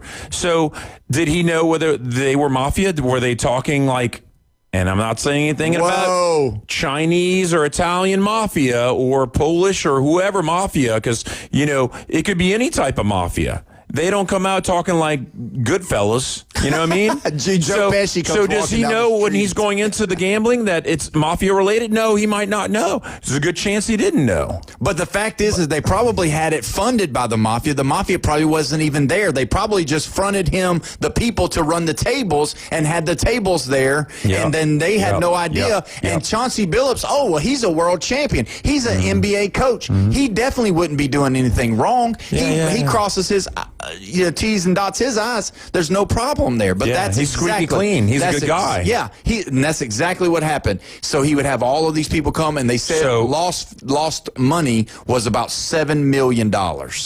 Wait, what? $7 million was the amount of money that was collected by the poker from people losing money. Yeah. Well, how much was Chauncey Billups'? I don't know. We don't know. We don't know. And he's a rich guy. Yeah. I mean, he's also getting a coach's pension. Well, not pension, but, a salary right now. Yeah, so salary it's not like plus he's NBA pension. Poor from winning a championship. Right. And memorabilia, you can make even more money off the side of that. Probably eat for free in Detroit sometimes, I'm sure. No, seriously. Yeah, I'm sure he's not waiting on food. It's no problem. Yeah, him and Wallace are eating together. Yeah. But anyway, but yeah, you might not know that you're gambling with or around mafia. But you gotta know. No, you don't. That it's illegal. You can't just I have a gambling parlor, or we're gonna have table games here. I mean, even if you set up one in your house right now and it's just with you and your buddies and you're running money into it, it's still illegal, just because it doesn't even matter if the mafia, the mob, the Chinese, the Russians, the British, it doesn't matter if any of them are involved, because just doing it in and of itself is illegal. Yeah, but how many people are we talking that really does that? Millions. That runs. Oh yeah, not that runs, but tens of millions. Has people coming over, poker night. Oh yeah, it happens. Money changes hands. You know what? It happened last night. You know what? It's going to happen again tonight. Yes, it's going to happen. Yeah. But I mean, the thing is when you're playing that big of games where you're having that much money going through, it's got to look a little weird. Yeah. It's got to smell a little weird. It's got to quack like a duck, and it probably walks like one too. But then you got to think too, is that when you are connected with the circles that these people are connected to, this kind of stuff happens all the time. There's all kinds of, and you can look at all of the, investment people and all of the real estate and, all of the people that are these athletes that are brought into all of these, with these circle of friends and these circle of friends, and my friend takes me to this circle and my friend takes me to this circle. And before you know it, you're in circles, when you've got money, you're in circles that you'd have never thought you'd have been in. And then it seems like, but everybody's rubbing shoulders with everybody and everybody's doing things. And you're just like, hey, we're out here trying to make money just like everybody else. And that's the biggest problem. And the thing is a lot of times the famous people, the athletes, they're the ones that get brought down because obviously bigger money. And I mean, look at Jordan in golf, or Barkley with golf. Yeah. And they just talk about it like it's, like it's legal, and it's not. It's not. And it gets the attention too, because if this wasn't Chauncey Billups, if it was like Fred Mack, nobody cares. Yeah. No, you're right. And that's the thing. I mean, and this is huge. This is huge when you have the acting director of the FBI calling a press conference and talking about the magnitude of this. The NBA Players Association are releasing their not their findings, but what their statement is on the whole situation. And you know as well. And they're like, they should be presumed innocent until, we get done with everything. Yeah, but you know as well as I do, those 2 or 3 are not the only ones connected. I'm sure that there's a lot more people, and there's probably going to be a lot more heads rolled. But the fact is when they do this, it depends on who's going to tell on who, and then it also depends on who are they really trying to get. Oh, yeah, Who cooperation. are they Chauncey really Billups trying right to go now, after? He's not only just lawyered up, but he's like, what are you going to give me if I tell you everything I know and everything I've done and go through my phone? I'm sure the phone's already been confiscated and they already have a subpoena to go through it. I mean, but I feel bad for Chauncey Billups because, what kind of witness protection can you go into? People recognize you everywhere. Yeah, he doesn't look like John Stockton and walk around Barcelona, not being recognized. Yeah, and it's not like he can just shave his head or something and not get no, because he's already lost most of it. But it's an interesting story. It's an interesting story. It is connected to sports. But it's also one of those things, you wonder if whoever they're trying to get to, because let's just be honest. I mean, Chauncey Billups, he's rich, he's famous, but he's not somebody that they're looking at trying to take down. They're looking at where all this stuff is coming from. And there's probably not the only house in the country or place in the country that's doing this right now, either that's connected to those same people. And I'm not saying the mafia does anything else crooked. Stop. Okay, stop. All right, you're good. All right, so we're going to move on. Speaking of the NBA, last night we did get an opportunity. You're crazy, you know that, right? I know. Oh, gosh. I don't want anybody, there's people that could be standing outside the door. Let's just chill out. Somebody could call up and give me a threat right over the phone. Don't do it. Okay, it's into my radio. Yeah. So, nice call you got there, Jeffrey. Yeah. Joe Pesci standing outside waiting on you. So you think you're above us, huh? No. Okay.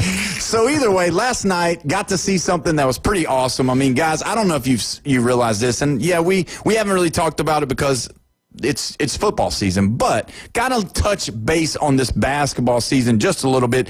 San Antonio Spurs playing the Dallas Mavericks last night. This could possibly, we've got Shohei Ohtani hitting 3 home runs, striking out 10 people. Now we've got a 7'5" center dribbling the ball down the court, going between his legs, doing a step back, shooting a 3, dunking on the whole team, blocking shots, going for 40, having 15 rebounds.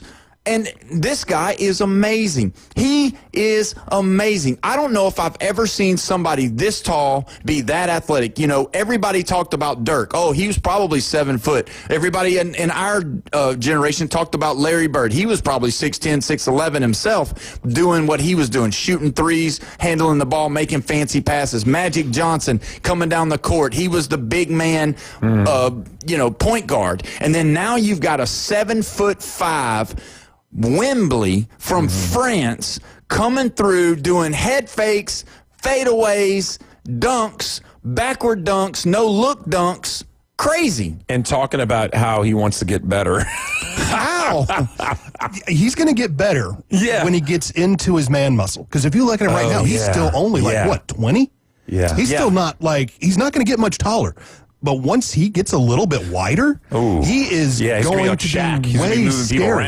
Yeah, because that's his thing right now. If you watch him right now, his big downfall right now, if you watch him, when he's underneath, there's guys still shorter than him, but stockier than him that can move him. They push him around a little bit. So once that he gets that man muscle to him, but the fact is, on this at this level of the game, they've taken away the illegal defense, so they can do what they want to do.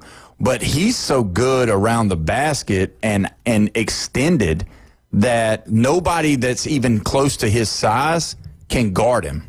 Nobody that's his height, as far as in the 7-foot realm, can guard him because they are the bigger bodies and they can't guard him. So he goes around every single person. So what they try to do is they're going to put the small forward or the power forward on him, the 6'10" guys that are a little more athletic than the normal centers. And he just, they can't do anything. The only way he can get stopped is if he misses his shot. That's it. And he went to the free throw line 11 times last night. Somebody going to rough him up. And I'm going to tell you right now, like lessons from like Greg Oden and Sam Bowie, you know, these big guys who weren't, I mean, they got beat up and they had things go wrong. But they were physically. Yeah, well, Sam Bowie had an actual problem, and then Greg Oden did as well. So, I mean, I get this what is you're a skinny saying. guy. He looks like Sean Bradley, except, you know, taller. And athletic. I mean, and real athletic. But I mean, these guys get injuries, and sometimes it's a perpetual thing. And can you play 82 games and then play the playoffs, you know? Well, all I know is that guy's unbelievable. He is, and we could be. And we were, and you know what? More people watching because Cooper Flagg was there playing on another team. Yeah, and that's the thing. Cooper Flagg, 10 points, 10 rebounds, double-double on his opening. Now, the cool thing was he had like that 1 or 0 assists.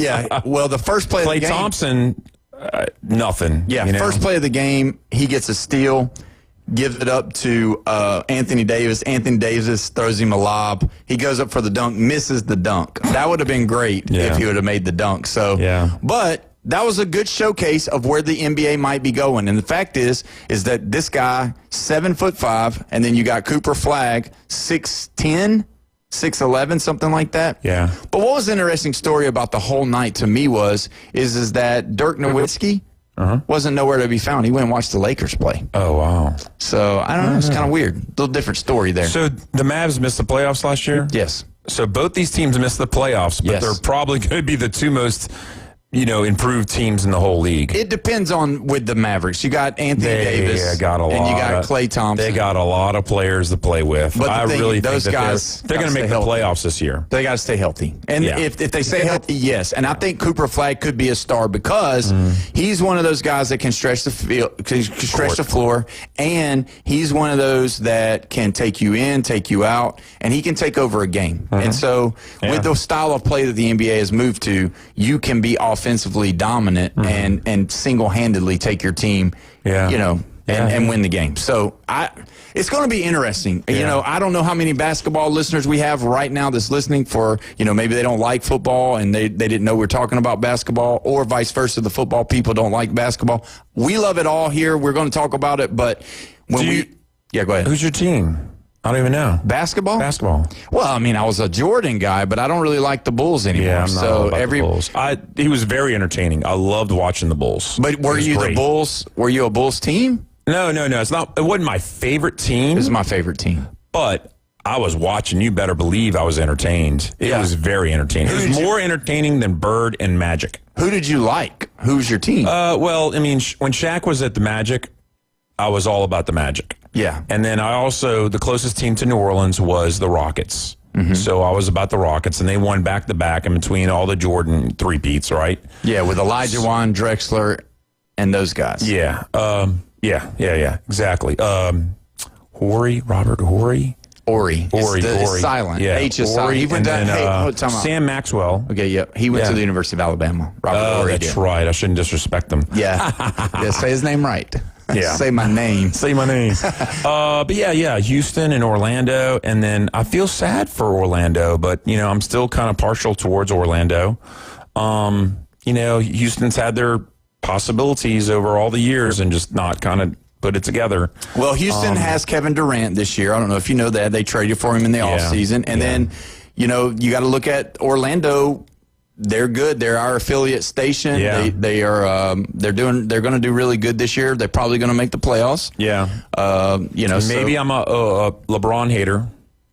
Maybe or maybe not. Yeah, I'm probably maybe. I figured that. Not a big LeBron person. Yeah, he was not on the starting five last night, was he? No, he was on the bench. Yeah, I think he's taking it off for now. I don't know. I don't think they're going to let him play for a little while, but that would be happy for you. So let me ask you this. You know, before we're almost up against the break.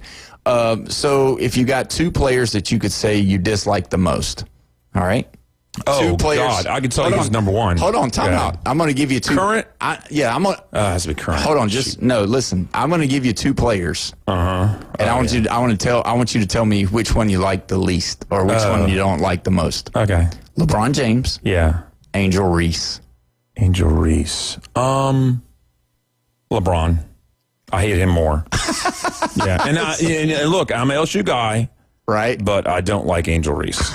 Right. I'm you know, There's no bias there, obviously. Right. And you were at LSU when Shaq was there, right? Oh, yeah. Yep, he was there. I saw him all over campus. Yeah. We had classes next door to each other in Thoreau Hall. I saw him in the quad. He had a little short girlfriend. Yeah. Yeah. Okay. There we go. Saw him in the bars, too. I got you. Well, that's good. Well, we're going to take our next break, and when we come back, we've got a bunch of NFL pick'ems to do, and we've got some surprise things set up for this college football season. You're listening to the Sports Blitz with Paul Wilson at 104.3 ESPN Northwest Florida.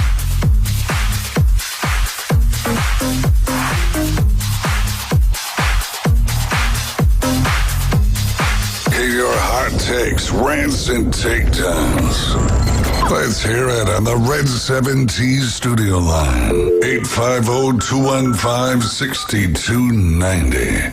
104.3 ESPN Northwest Florida broadcasts the biggest and best games of the week. We're your headquarters for premier matchups, huge rivalries, and fan favorites. The college football games of the week. Auburn at Arkansas. Coverage starts Saturday at 10:30. Kickoff at 11:45. Then Texas A&M at LSU. Kickoff at 6:30. Right here. At 104.3 ESPN Northwest Florida. Good evening. This is Joanna on ESPN Northwest Florida with Thursday's weather forecast. Partly cloudy tonight with a low near 60 and a wind 5 to 10 miles per hour. Sunshine tomorrow morning, a gentle breeze out of the east-northeast and a temperature of 75. Hotter in the afternoon and evening around 82 with sunshine and a wind at 11 miles per hour coming out of the east-northeast. Partly sunny Saturday and quite warm around 80. This forecast is sponsored by Mid-South Lumber, the best little lumber yard in Panama City. Thank you for tuning into ESPN Northwest Florida. Rely on it. Overheard at the Hard Rock Bet Party. You see that new welcome offer? Bet $5 and get $150 in bonus bets if you win. I think we got to jump on this. What's John Daly think? I think you got to grip it and rip it. Grip it? And rip it. Hard Rock Bet Sportsbook. Roll with us. New players bet $5, get $150 in bonus bets if you win. Payable in bonus bets, not a cash offer. Offered by the Seminole Tribe of Florida. Must be 21 and up and physically present in Florida to wager. Terms and conditions apply. Concerned about gambling? Please call 1-888-ADMIT-IT. Are you looking for a place to take a leak? Do you have a truck, tractor, or other hydraulic equipment leaking or not performing as it should? At Reliable Hydraulic Solutions, we can get you back to work. Do you have a busted or leaking hose? We can typically replace them while you wait. Hydraulic cylinder or pump needing repair? In many cases, we can have it back to you the next day. Reliable Hydraulic Solutions, 6840 Highway 77 in Southport, just south of Tractor Supply. The best place in town to take a leak. The Kings of the Swamp. Ball's loose at the 38. Gators got it. Wow. Join Sean Kelly and the rest of the broadcast team as they bring you Gator football all season long. One race down the near sideline. 20, 15, 10 with 5. Touchdown, Gators. On your home for Florida football, the Gator Sports Network from Learfield. The Florida Gators play here. Listen to select games on 104.3 ESPN Northwest Florida. Transmitting from the CBC Construction Studio. This is the Sports Blitz. We don't just talk sports. We start fires. 104.3 ESPN Northwest Florida.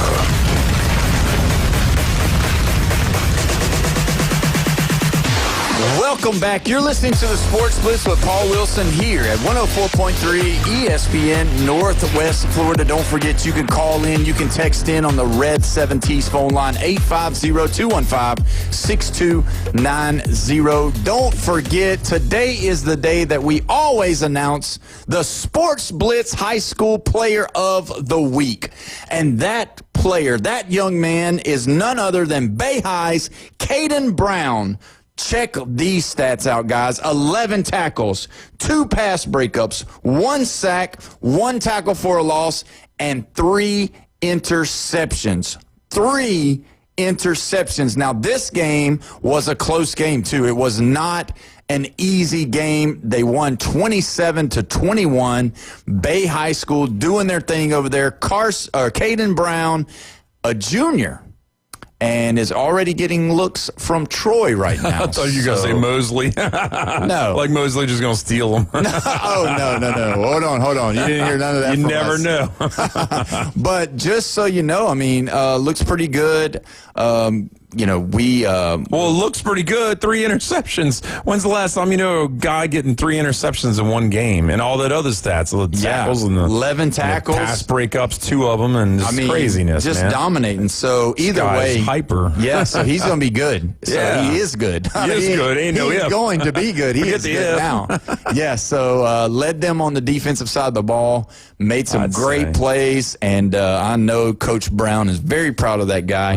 They do play tomorrow over at Tommy Oliver against Rutherford. So go check that game out. Friday Night Lights over at Tommy Oliver. You want to feel old? Not yet. Let me say this. Arnold's playing Rickards tonight on a Thursday night. Is it Rickards? Is it Rickards? I think it's Rickards. I think it's Rickards. Okay. It's Rickards. They're in Tallahassee. Okay, well, Rickards, not bad. Rickards, tomato, whatever you say. We're Italian here. We say what we want. Was it, you know how many years I've been saying Jordan Hare? It's Jordan. It's Jordan. I'm like, are they mispronouncing? They don't even know their own name. But all the Auburn fans say hello. Yeah. And then also Mosley is playing tonight at Tommy Oliver as well. Who they And playing? so they just left my mind who they're playing, but I can't remember. But it's supposed to be probably Gulf Breeze. A win. Yes, I think it is Gulf Breeze. There So you there go. you go. So good job, Jeffrey, on that. So anyway, you say you want to make me mad or make me feel old. What'd you say? Oh, yeah. Go to the game and, you got to walk. If you walk into the, I'll say the opposing benches or stands and all that, you got to walk past that concession stand on your left there, and you look over those kids. That'll make you feel old. Yeah. I mean, because it's like a different generation, man. Yeah. They're young. Yeah. They will make you feel old. Sometimes I don't know where your mind's going, but I'm staying. No. I mean, they're just different. Yeah. Just different. Yeah, kids are different. Also, wanted to make a quick note. I know that we talked about that fadeaways done a great job on my hair. Yeah. Well, my son also gets his hair done there. So kids' haircuts are awesome too. Alex the Cuban can do a great job with the kids' haircuts as well. So either way, we're going to look at the NFL pick'ems. We got those ready to go. Jeffrey, what in the world is our pick'ems looking like? I know you are probably in the lead because who knows if you're changing numbers or whatever, but I think you're up by a couple of games. But we definitely have this game tonight, the Vikings versus the Chargers. And the thing about the Vikings and the Chargers, right off the top, who would you say is going to win and who would you say is the overwhelming favorite? I'm guessing the Chargers are probably favored by 5.5. Yeah, but I'm saying on guessing. percentages. What would you think? Percentages? Yeah, what would you say the ESPN percentage that the Chargers were going to win, not cover the spread? I'll say not, 62%. Yeah, well, it's 50.8. Wow. Yeah, that's the shocking thing about it. This was so weird to me because I was thinking, okay, you got a Carson Wentz playing quarterback who's not looked good at all, but then you got Justin Herbert who's lost all of his weapons. Yeah. And he's got no line. So that's and where they lost to the Colts at home, and this game's at home. Yeah, so it's not like it's they win at home all the time. Yeah, I know. So because they don't have any fans. They got the Rams fans hanging out. Yeah, so I mean, that's rough. Yeah, so the NFL season to me, I don't know about you, but it's been kind of weird to me. It hasn't been the normal. There's been weirder years than this year. Not to me. To me, this has been the weirdest year. No, I was thinking the Ravens were going to be dominant, and they're not. I usually give a mid-season award to the most surprising team and the most disappointing team from what I thought at the beginning of the season as to what it is now. And to really, I'm usually having an argument between 3 or 4 teams on both of them. And this year, there's only one that's a top and only one that's a bottom. And the thing, though, that I think is because they're so clear-cut. That's why I believe you because everybody was picking because I know who you're going to say. You're going to say the Colts, the Indianapolis Colts is number one, and then the other person is the Baltimore Ravens. Exactly. Yeah, because you thought they'd be 5-1, and they're 1-5. Yeah. So both of those are crazy. But let's talk about the other. Who would have thought that the Washington Commanders would be where they were? I could have guessed that. No, I mean but I think there's more surprise. There's at least 2 of them right off the top of my head. I would think it were more surprising than Washington's record right now. What? New England Patriots at 5-2. The shocker.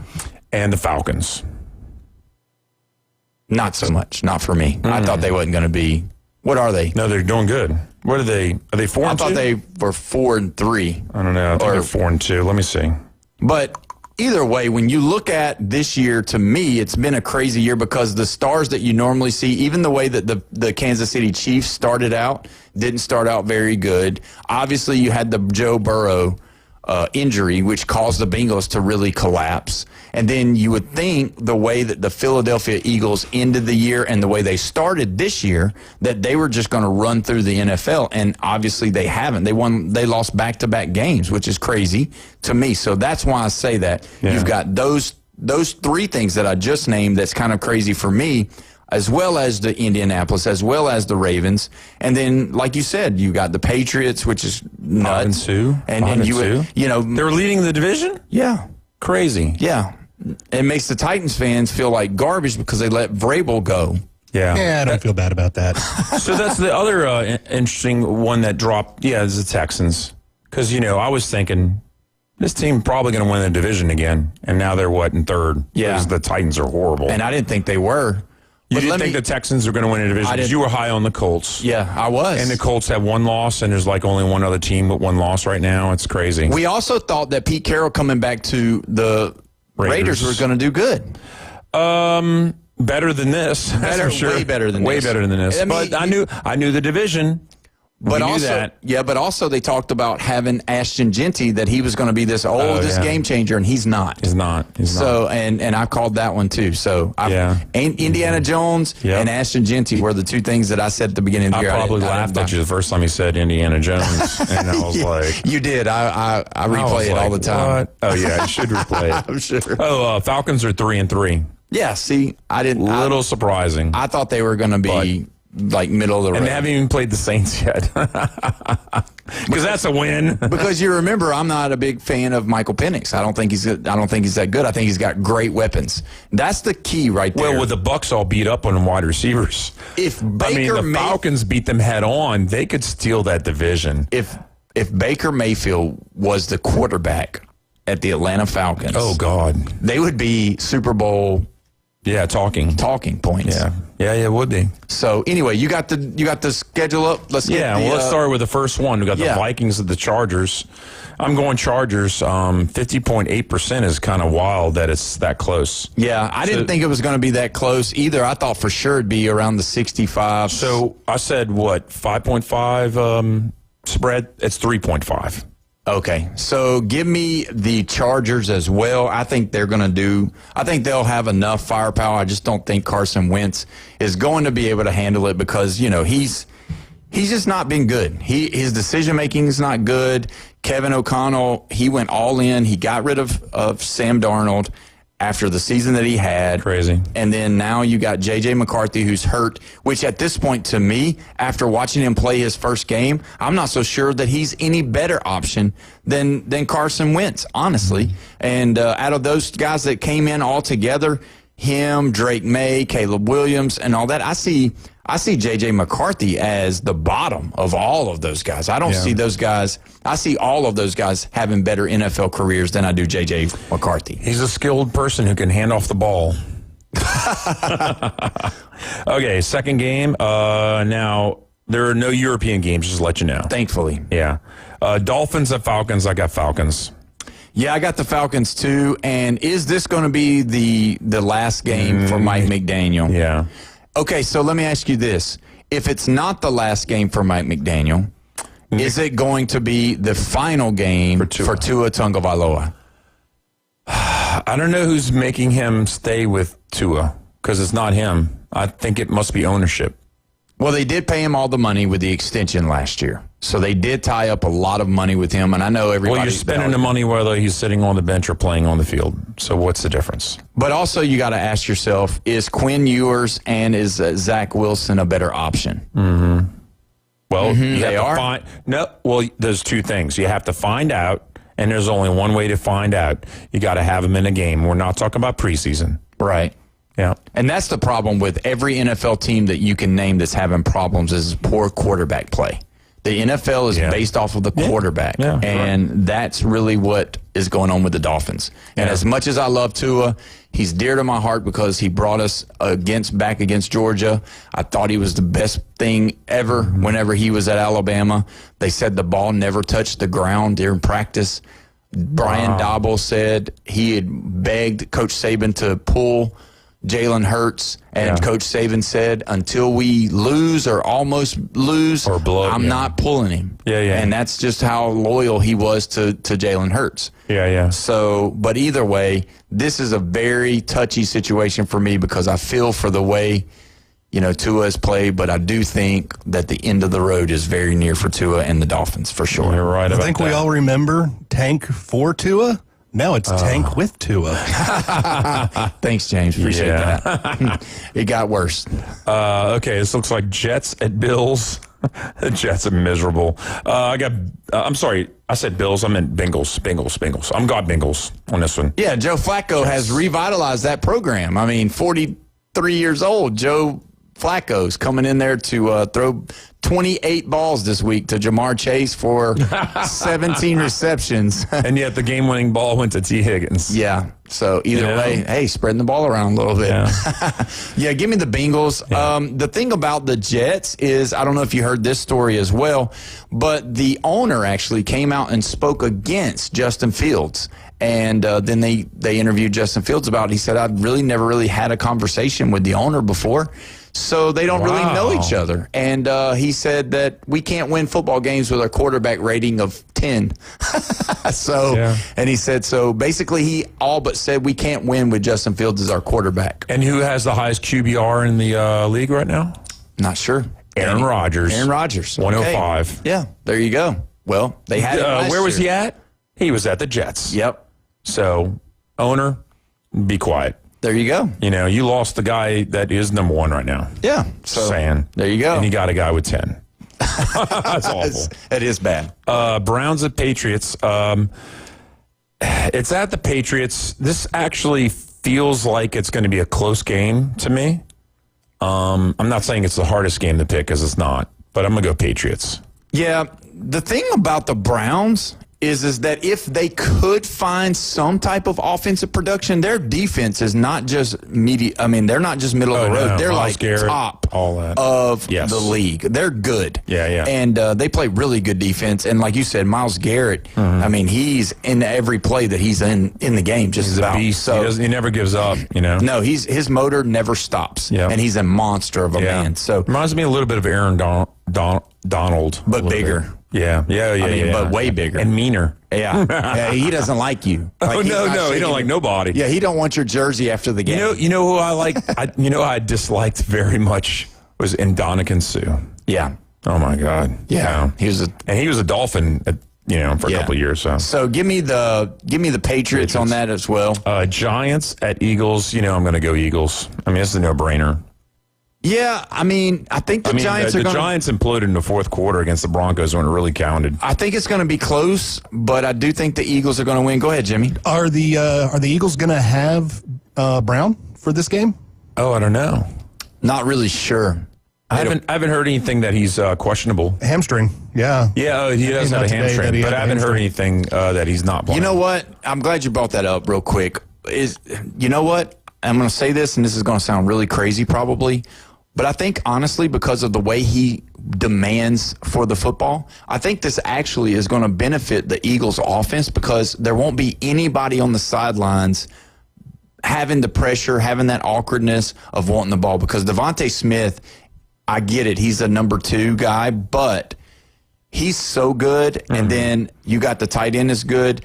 Watch this game. This could possibly be the game that everybody starts talking back about Saquon Barkley again because he doesn't have to get tied up with throwing the ball to A.J. Brown and have to worry about whether or not A.J. Brown's going to throw a fit on the sideline or not. So look for this game to be one of those games to point to see if Saquon Barkley finally comes out of his shell this year and has one of those games like he did last year.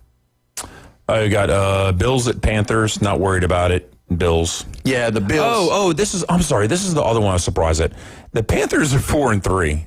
That's it. Yeah, we talked about that. I told you at the beginning of the season, do you remember that? I told you, I said the Panthers' defense is really good, and if Bryce Young and those guys could finally get it going on offense, they might be able to make some noise in their division. And you were like, no chance. I was not buying it. But that's the other surprise, yeah.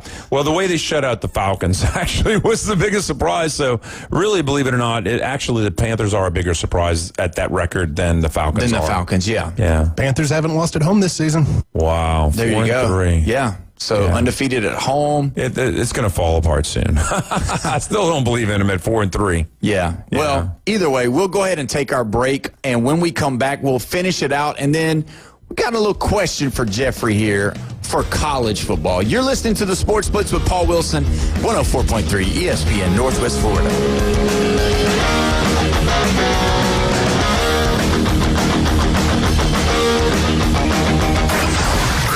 Now. This is Touchstone Service. The Red 70s studio line is open. Demonstrate how to make a call with your dial telephone.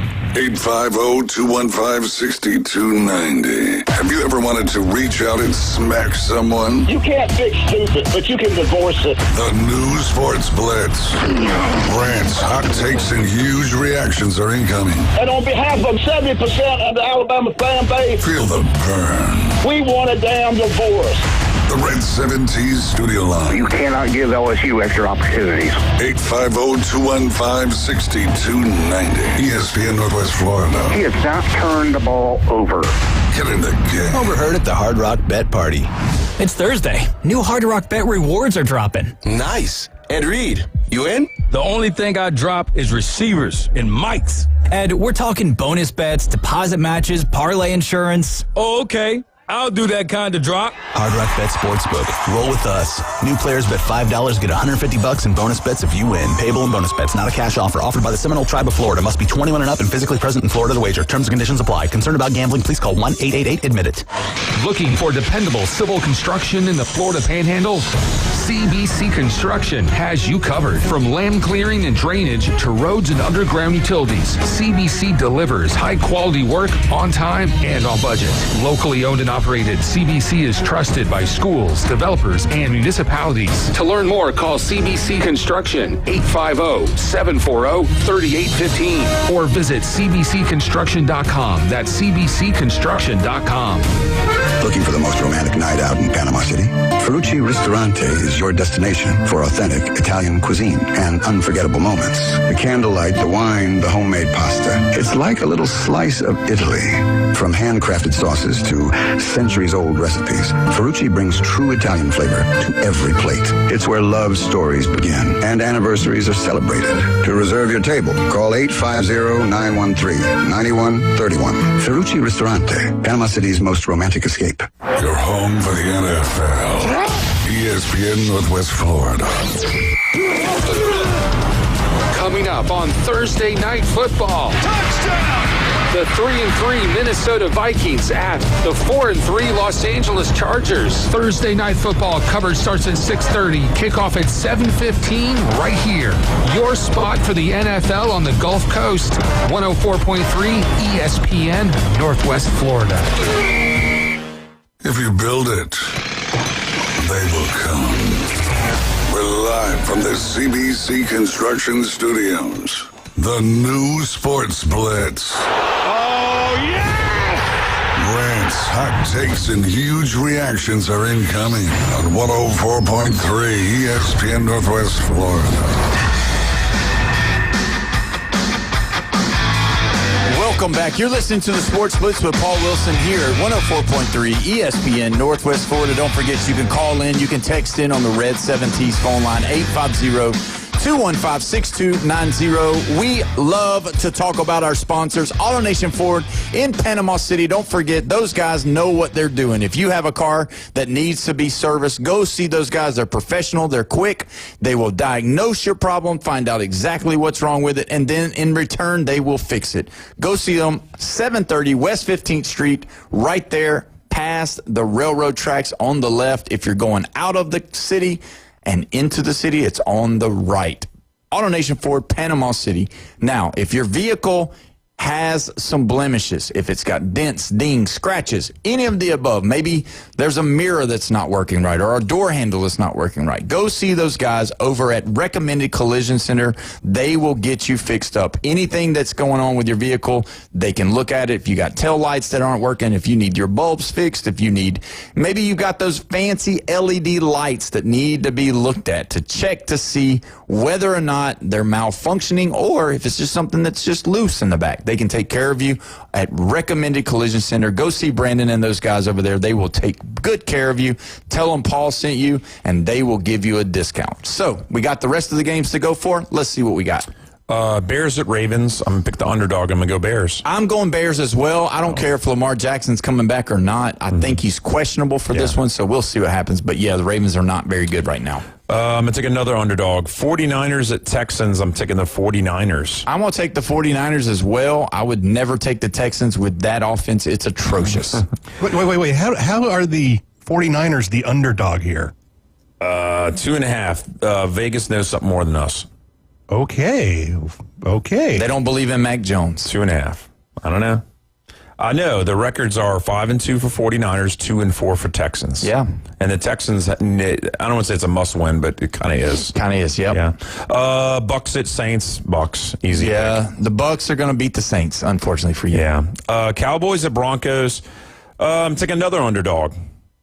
I'm taking the Cowboys. Wow. Okay. Well, Broncos you know what? are favored by 3.5. Yeah, I'm going to take at home. Yeah, they're at home. I'm going to go ahead and switch it up on you. I was going to take the Cowboys if you took the Broncos, but since you took the Cowboys, I'm going to take the Broncos. So give me the Broncos, and Bo Nix going to put the upset against the Cowboys. Okay, your favorite Colts are playing at home against the mighty Titans. Yeah, give me the Colts. Yeah. Indiana Jones in the house. Yeah, one of the easiest picks. You want to try and guess what the spread is on the Colts? 10. 14.5. Oh, wow. Can I tell you something real quick about the Titans, though? Mm-hmm. You know, everybody talks about how bad Will Levis was. I'm serious. Yeah, they always talked about how bad Will Levis was. This franchise but let me tell you right now, in the first, was it 7 games now that we've had? Yeah. Cam Ward's numbers are worse than Will Levis's numbers in his first 7 games. Yeah. So there you go, Titans This is an atrocious team. They have no confidence in themselves. No. Packers at Steelers. Okay. Hardest game of the week. Well, not for me. I'm going Packers.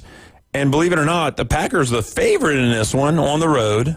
2.5 point spread. I'm going Packers. Yeah, I think I'm going Packers as well. I figured that was going to be, it might be tighter. I don't know. We'll see.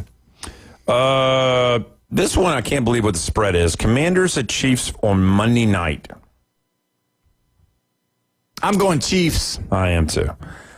Want to try and guess the spread on this one? 7. 12.5. You know why, don't you? Well, because Jaden Daniels not back. Yeah, he's out. So yeah, Marcus Mariota is going to start again. Yeah, and you know who's the last person who kept the Chiefs out of the AFC Championship? Marcus Mariota. You got it. Mm-hmm. With the was it Texans? No, Titans. Titans. Yeah, there you go. What was it? 15 or 17? It was a long time ago. Yeah. Was that the last game? That was the last time they kept them and they beat them in the playoffs. Wow. The Titans did. They beat them in the So is that the last? Is that the last game that we're picking? Yeah. Last game of the week. All right, so I got a little trivia for you guys. Okay. Not a big-time trivia, but it'll be what you think. So last week's college football games, Jeffrey, you're going to go first. Jimmy, you're going to go second. What was the most watched college football games over the weekend? Jimmy, you shouldn't cheat, but either way, we'll see what happens. So, Jeffrey, what game you going to pick first? Well, Alabama, Tennessee. That checked in at number 2, actually. 8 million was that one. So number 2 has already been taken. Jimmy, what you got? Ole Miss and Georgia was 2 top 10 teams. So let's go there. Georgia and Ole Miss is number 1 at 9.8. Jeffrey, what you got? Miami, Louisville got no competition. Miami and Louisville was number 7 with 3.4 million. So they didn't make the top 5, but either way, pretty good pick. Go ahead. Go ahead, Jimmy. Michigan, Washington, just because a lot of people will watch Michigan, and it was a night game. It was number 5, actually. 4.3 million people watched that garbage. That's awful. I know. All right, Jeffrey. The game I went to, Texas, Kentucky. That checked in at number 9, actually. So 2.6 million people watched that on ESPN. There you go. Mm-hmm. I was one of them. Looking for Jeffrey screaming his head off at Lexington. Florida State, Stanford, just because it's so odd. No, it was late night. They're not going to make it. Yeah, it was too late. So they didn't make the top 10. All right, Jeffrey. LSU Vandy. Number 3 checking in. What? Yep, No 5.9 million people watched Vanderbilt play LSU on ABC.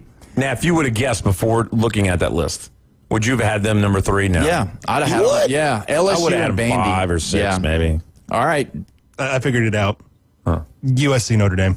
Yep. Number 4, USC Notre Dame, 4.6 million. Now, what in the world are we watching this year? Because in a world of college football, would you have ever thought for any imagination that Vanderbilt LSU would be more watched by people than USC and Notre Dame? I mean, this is crazy. I would have never thought that.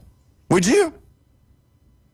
You've always talked about how terrible Vanderbilt is. Yeah. They're the bottom. They're the armpit of the SEC. I mean, they're the doormat. And that's what I'm saying. There's no way that's the thing. All right. No. Who's next? So here's what's crazy. Let's talk about it. 1, 2, 3 are all SEC, right?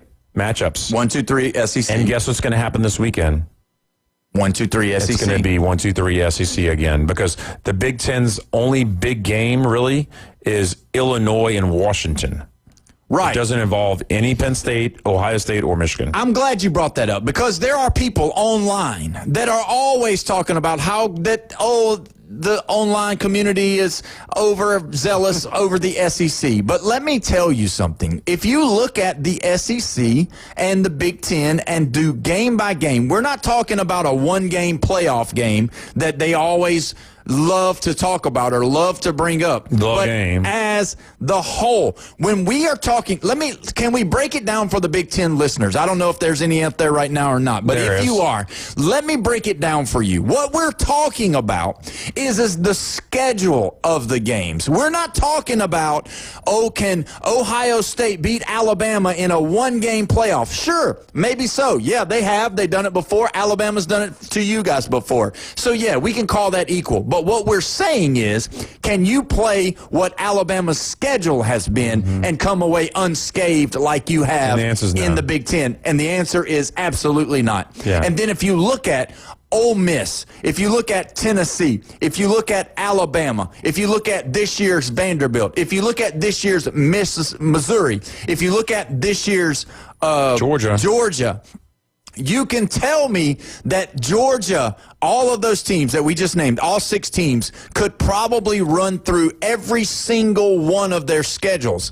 You're telling me right now that if Alabama had the same schedule that Ohio State has this year, that Alabama, now if they played like they did against Florida State, then okay, yes. But you're telling me that we wouldn't be undefeated over teams like that? Get out of town. Yeah. If you're telling me that Alabama couldn't play Michigan's schedule, get out of town. If you could tell me, Indiana, they played Oregon. Oregon played Indiana. Okay, I'll say those teams are good, but realistically, Penn State's no longer a factor. Northwestern is hot trash. Washington, not very good. Wisconsin's not good. Iowa's down. Purdue is down. Nebraska, not very good. Minnesota, not good. But you can't say that about the SEC. When you talk about these teams, you're talking about Kentucky. You're talking about, Mississippi State is not bad. South Carolina. That's all there is. You got Kentucky 3 teams at the bottom. And South Carolina. Auburn's actually decent for being the, 16, 15, 14, 13th best team in the league. Auburn could probably take most of the Big Ten and beat them. Yeah. Except for maybe. They beat Baylor by 2 touchdowns this year. Yeah. And it's a single blemish, because we're not going to consider a blemish Texas losing to Ohio State, because we know where Ohio State's ranked right now. But the single blemish is an Alabama team who is undefeated in the SEC, lost a last-place ACC team. And that's the only blemish on our record as a whole conference, really. Right. Because tit for tat, Missouri wins against Kansas State, Vanderbilt beats Virginia Tech. We got all these teams. LSU beats Clemson. That's the only blemish. And it was the very first game of the year.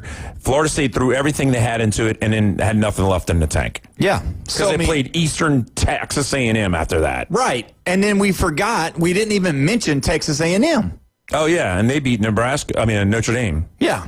Yeah. So what I'm saying is that's what we're talking about, Big Ten fans. Yeah. That's what we're not talking about, can we beat you guys on a neutral site every single time? Maybe not. But can you play Ole Miss, Georgia, Oklahoma, Alabama, Mississippi State, Kentucky, LSU, Florida, and A&M on your schedule? Our 7th best team is Vanderbilt, and they have 1 loss. Right. That's crazy. And LSU is below them. Right, and they at 9. Win. I'd say LSU's number 9 ranked right now in the whole SEC. And if you could tell me right now, if Vanderbilt was in the Big Ten right now, they would be looking at Vanderbilt being in the playoff. Yeah, already. Yeah, if 3rd or 4th best team in the conference. Yeah, yeah. So either way, that USC loss kind of hurt their credibility too, and left Notre Dame looking like they're just going to go into the playoffs. Yeah, for sure. Now let me ask you this: we talked about the NFL having your shockers. Yeah. So for college, oh yeah, why don't you give me a shock of a team that's not very good that you thought was going to be very good, and a team that was not supposed to be very good, but has turned out to be very good? Well, I mean, I had BYU being average in the Big 12, and they're undefeated.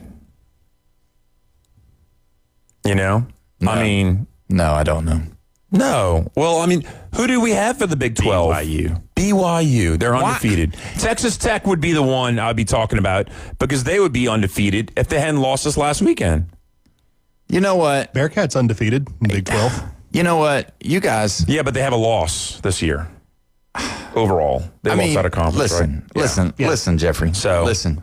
No. They're undefeated. Hold on. Listen, Jeffrey. I know, but why is it that every time we try to talk about stuff, you want to bring up this titty-tatty conference, the 4th best conference in the nation?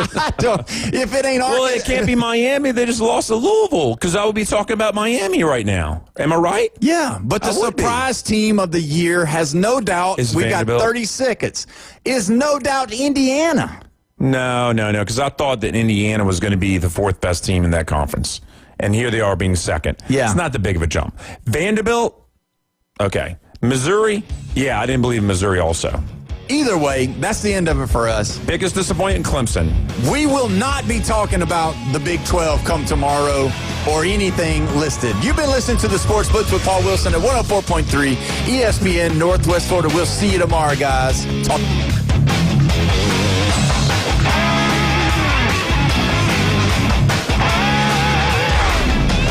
Get in the game. Call or text us now on the Red 7T studio line. 850-21